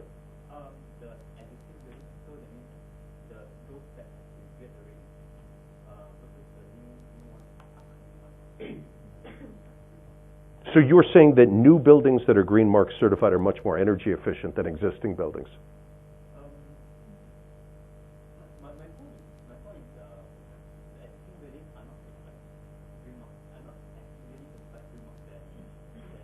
But to an environmentalist, so what? If they have the same energy performance, but do they achieve that? How do you know that? Do you believe everything you read? I've got a bridge to sell you. So there's a question, at least in America, maybe not in this great nation, of whether products that claim they're green are actually green. There are rebound effects, as we talked about. And there are developers, some of whom might overstate the benefits of their product. I have bought hair creams that say my hair will grow back. Not every product delivers what it says it does. And so I, as an environmentalist, but also as a free market environmentalist, would want to see some verification that buildings that are claimed to be green are green. And so there's actually a data challenge there of what data you would need. There's a research agenda trying to examine whether those buildings that are Energy Star certified or Green Mark certified in Singapore actually achieve the energy reductions that they claim, or whether this is just wishful thinking. Yes?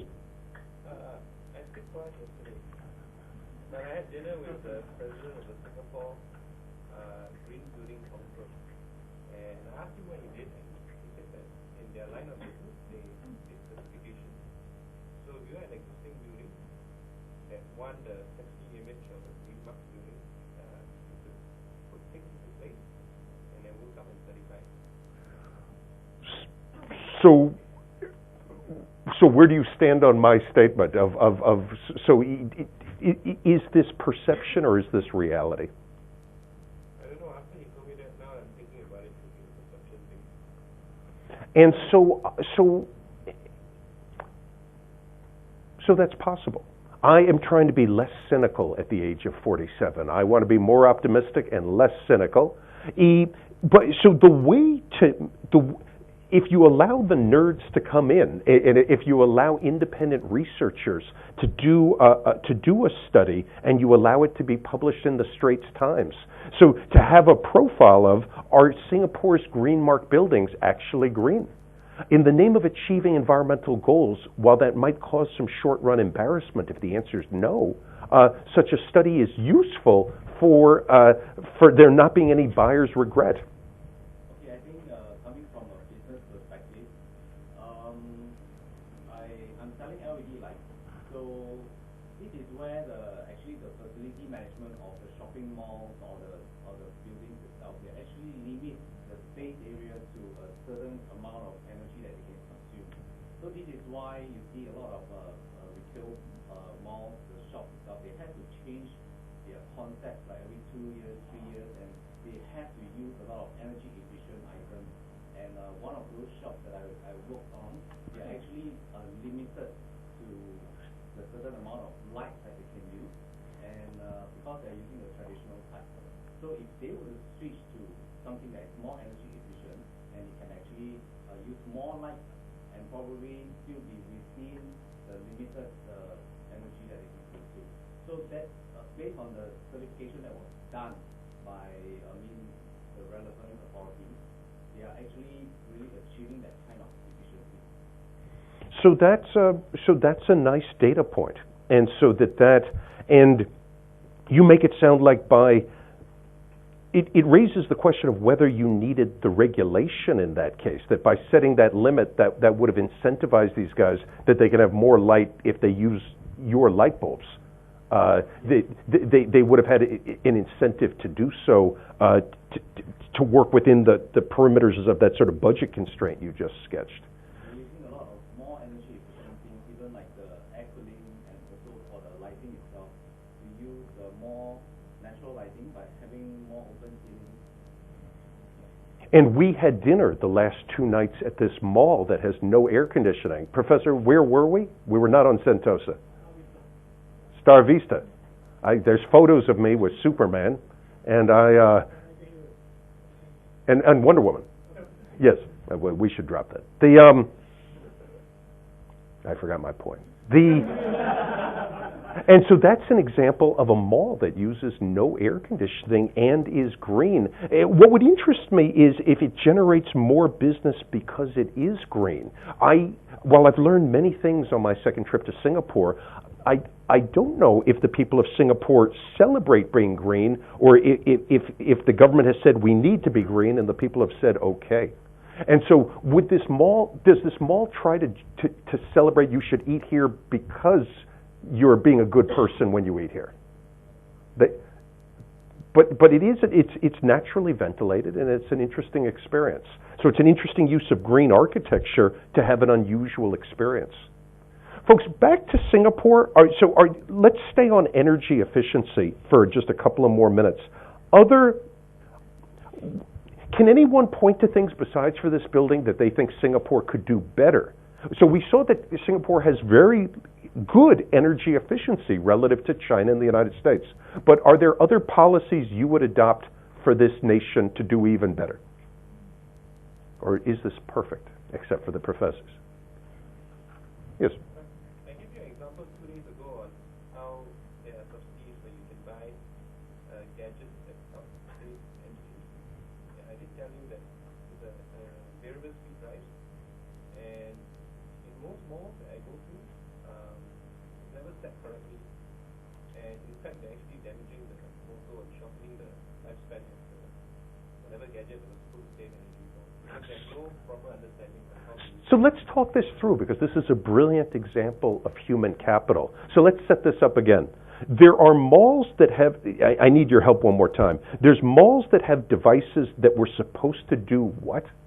Supposed to save energy. It's called a variable speed drive, and it's to correct the power factor. I'm not supposed to details, but it's supposed to save the owner of the mall on building money on his cooling or any motor and any gadget that runs on the home. And a lot of times when we go into a place like this, we find that the engineers or the the building management people have no real idea of how to do it, just sell it as food. So let's talk about this, because this is a terrific example. Remember my joke from yesterday when I said that there are no $20 bills on the ground? That an economist walks past any $20 bill because any one we see has to be fake, because if it was real, someone would have picked it up. He's telling a tale that there's $20 bills on the ground at these malls. So a question, how come there hasn't been a new industry of energy engineers going mall to mall teaching these guys how to run their equipment efficiently? How could anyone in this room become a multimillionaire if that was your business? As the knob guy, you walk in, turn it from full, set it at 46. So give a thumbs up and walk out. Why doesn't that person exist? So capitalism is about the gains to trade, buyers and sellers trading. If these malls are wasting energy, but what's the missing market here? So to me, this is an interesting case of you almost need a non-profit. You would need some research team, Professor Fu and me, to collect data on shopping malls and to show these guys that they're actually being inefficient with their energy. Folks, if the price of energy is zero, would these guys have an incentive to think about this? No. So the higher is the price of energy, the greater an incentive these malls would have to ask, is there any waste here? What management consultants do is they are brought in when a client thinks he has a problem to solve the problem. He told a fascinating tale that these malls are not even aware that they have a problem. That means they don't know how to read their electricity bill. That means they don't need to know how to benchmark themselves. So what if the Singapore government did the following? What if the Singapore government took all the malls in Singapore? How many malls are there, Professor? Let's say there's 75 of them. And suppose that they did the following. So did you know in the United States that there's a company called O-Power? Let's get this on. O-Power compares your household's energy consumption relative to your 100 closest neighbors. And you learn if you're a hog relative to your neighbors. So folks, what if you were sent a report that you consume more energy than all of your neighbors? Give me a second. This is going to be brilliant. This is going to be the high point of your life. This computer's broken. So O-Power is a multi-million-dollar company who creates energy information services where they create customized reports for individuals and firms showing you how your electricity consumption compares to your neighbors. And they use big data. So suppose that there are 75 shopping malls in Singapore, and suppose that each of those 75 mall owners received a statement of how their electricity consumption compared to the other malls. Suppose that the guys in the 99th percentile said, holy crap, we're consuming 5 times as much electricity as the most energy efficient mall. They would then, information is power. No pun intended. These guys would call in the consultants. So what's missing in Singapore are these O-Power reports. Let me show you a couple of these. So let's take a look at their price. The only customer engagement platform designed specifically for utility industry. Let's see a product. I want to show you their home energy reports. Home energy control. Big data. So what's going on with these guys? See our results. So this is a multi-million-dollar company where all it's doing, all these guys are doing is providing information to different electricity consumers of how their consumption compares to a peer group of others. So folks, is anyone in this room optimistic that if an inefficient mall learned that it was a hog relative to other malls, that it would start to ask some questions? Is anyone going to deny that? Now, if the price of electricity were zero, it wouldn't. But if the price of electricity rises in Singapore, those utilities in the 99th percentile, I would love to show you one of these. Give me one more second, because this is not working. And then I will let you guys back in, but this will change your life. O-Power. home energy report.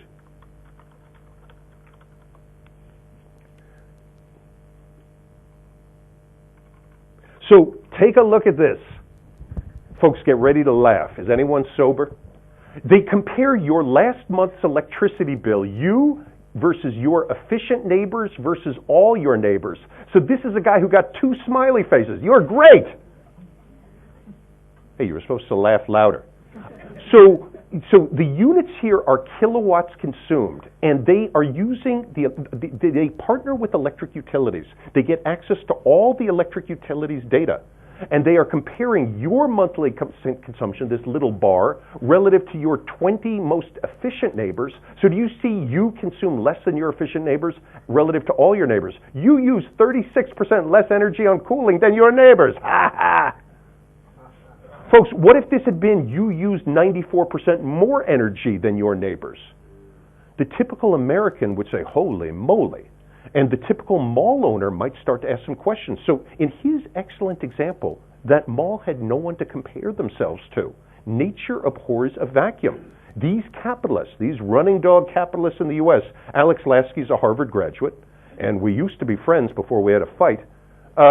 He has created a very interesting product where he is engaging in these peer comparisons, and he's giving these normative messages. You use 34% less energy than your efficient neighbors.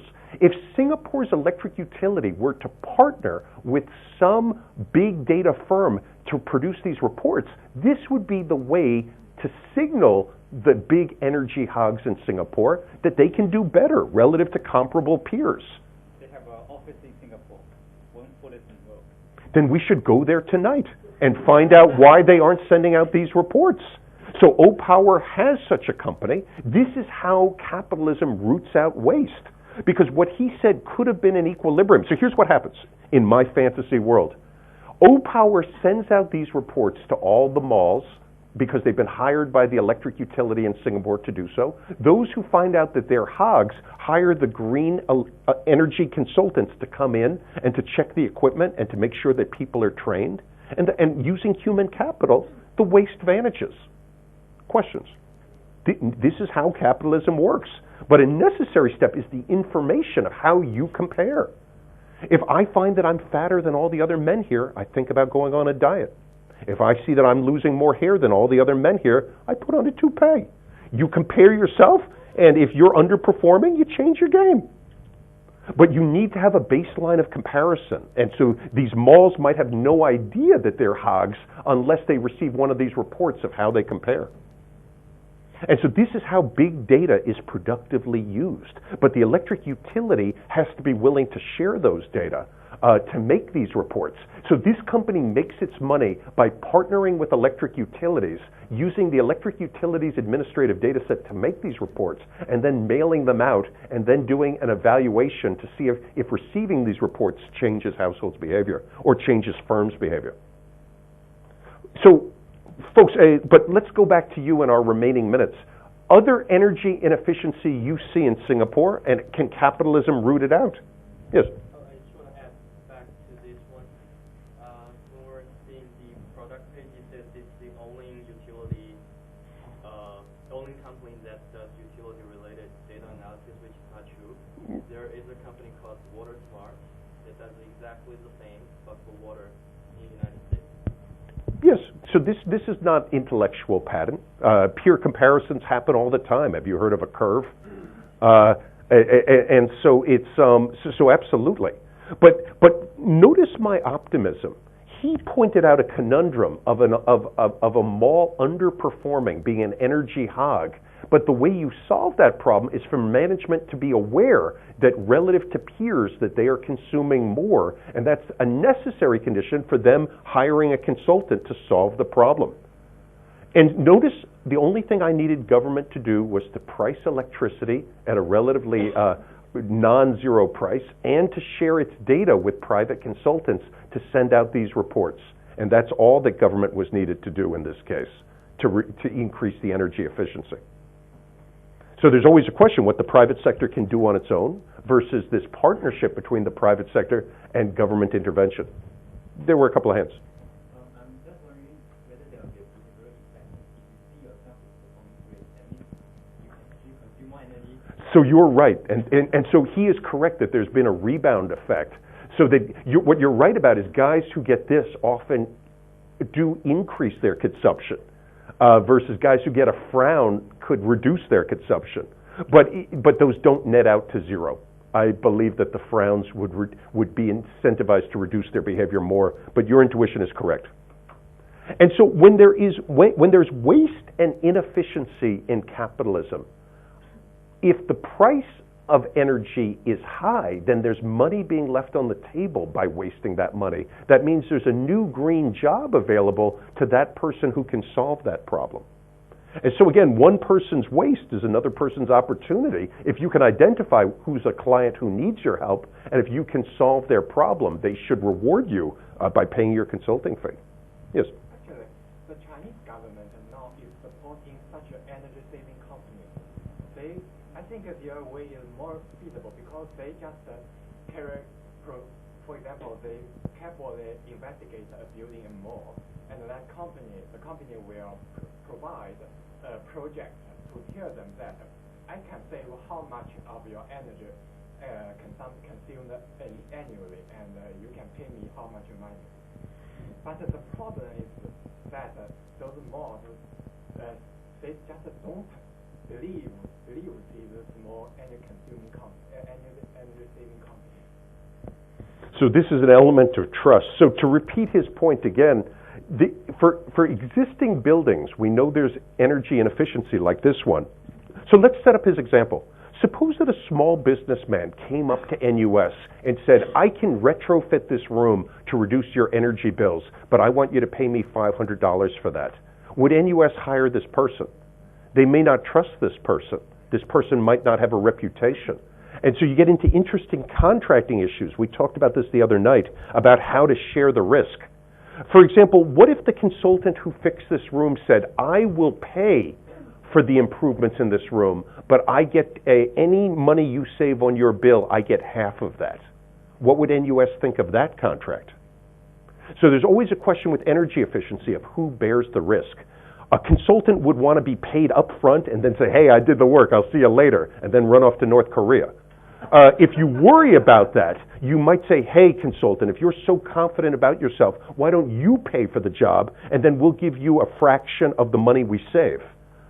A macho consultant would say, yeah, that's fine, because I know my work is good.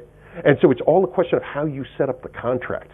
But if Singapore is as smart as this nation says it is, it can think about how to structure contracts with energy consultant firms to bring about a greening of real estate. There's a question of who bears the risk, but that's always the question in capitalism. And whoever is, and there's always negotiations over that. But,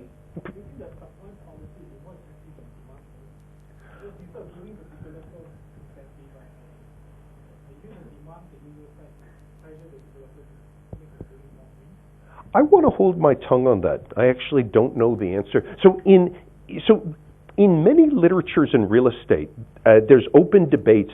Do you give money to, do you incentivize developers, or do you incentivize the demand side? And I want to hold my tongue. I think that is always the right question, but I'm not qualified to answer that. Professor Fu, do you have a sustainability policy for Singapore? Well, make Singapore more pedestrian-friendly and cyclist-friendly. And so let's talk about that for a moment, because I certainly support that. But what would be the argument against that? What would have to be done? What would be lost in Singapore to make it more pedestrian and biker-friendly?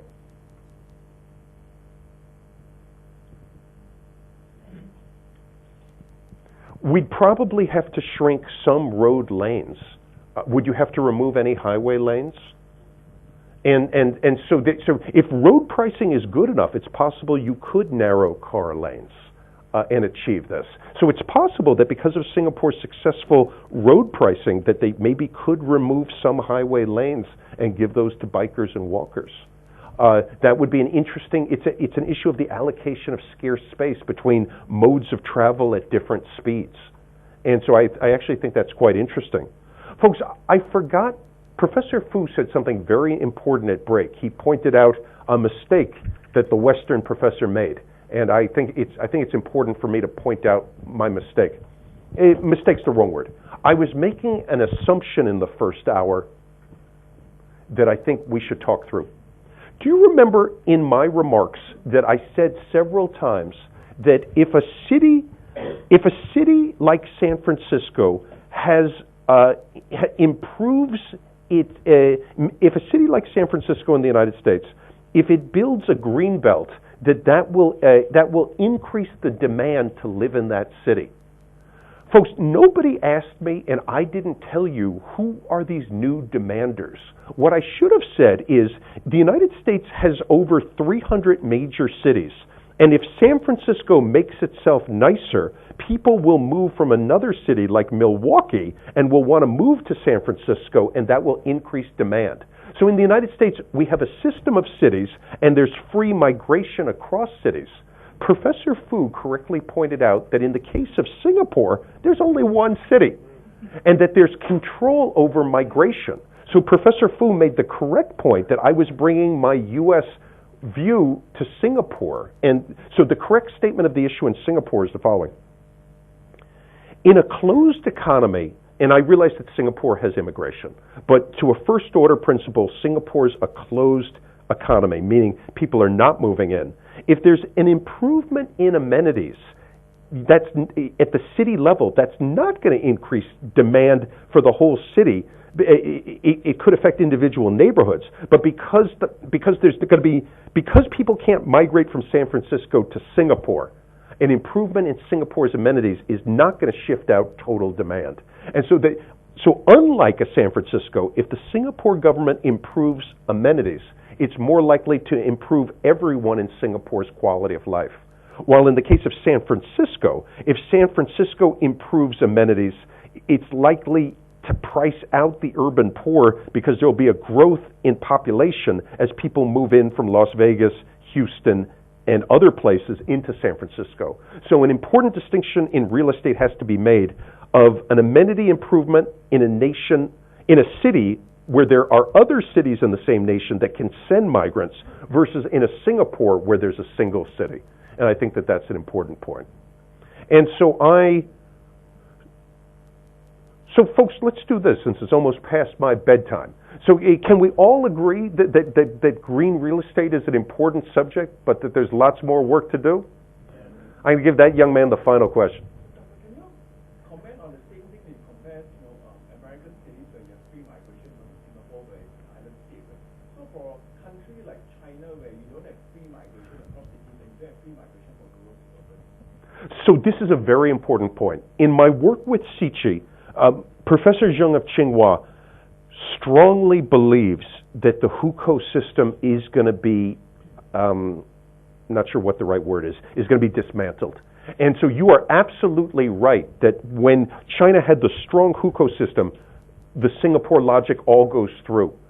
But that it is the belief in our work that China is relaxing that system, that China's, and remember I talked about the bullet trains last class, that we argue in our book that China is taking a step towards the United States of being a system of cities where people and firms will be free to migrate across cities. And the importance of this is as follows. On the household side, if Professor Fu and I are a family, and if our quality of life in Beijing isn't good, we can move our family to another part of China and live there. So the menu of choices have gone up. On the firm side, as rents get very expensive in Guangzhou, Beijing, and Shanghai, firms that don't need proximity to these superstar cities can move to these second and third tier cities.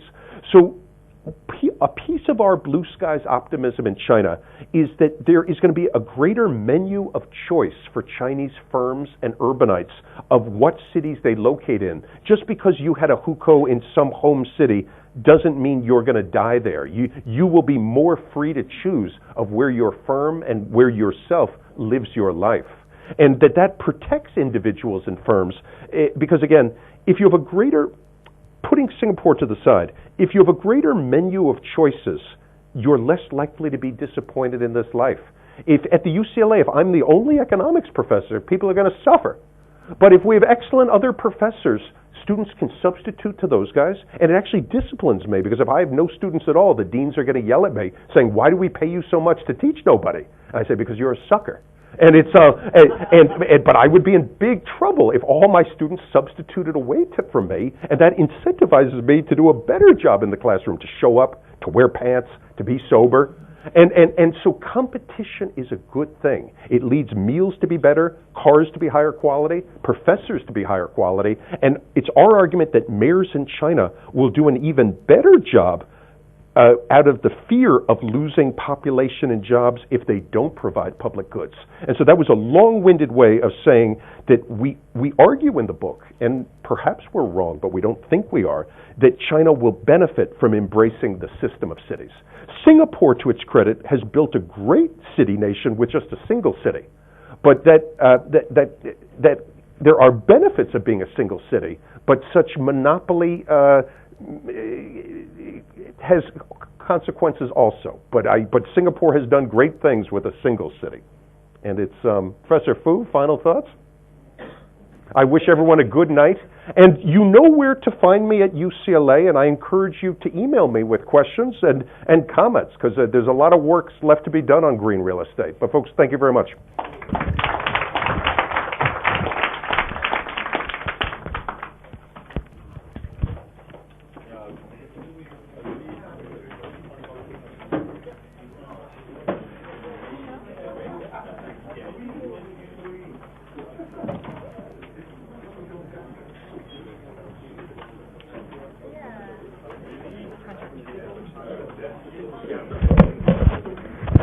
Okay, class, I hope you all enjoyed the 4 classes by Professor Kahn. So we really like to thank him again for his time and generosity.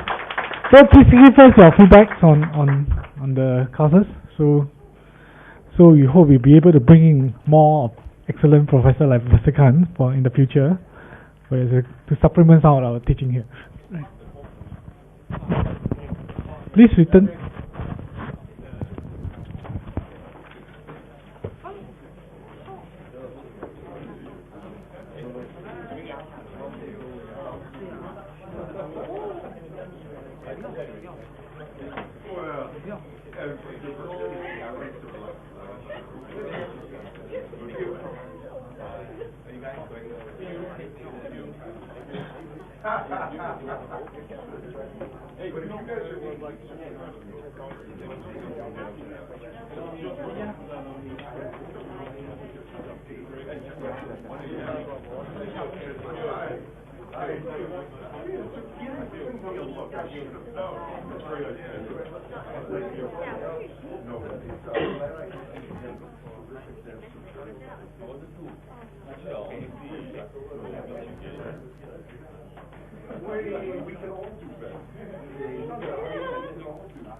Yeah, last minute the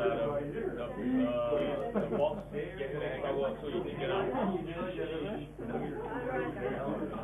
The box getting back in now so you can now about it. Oh, nothing. But he's very efficient. He can Yeah, I think exactly. That's why he's very efficient, but don't know why all of a sudden not efficient now. I mean, doing it, I found that Never mind, you can call him. e-learning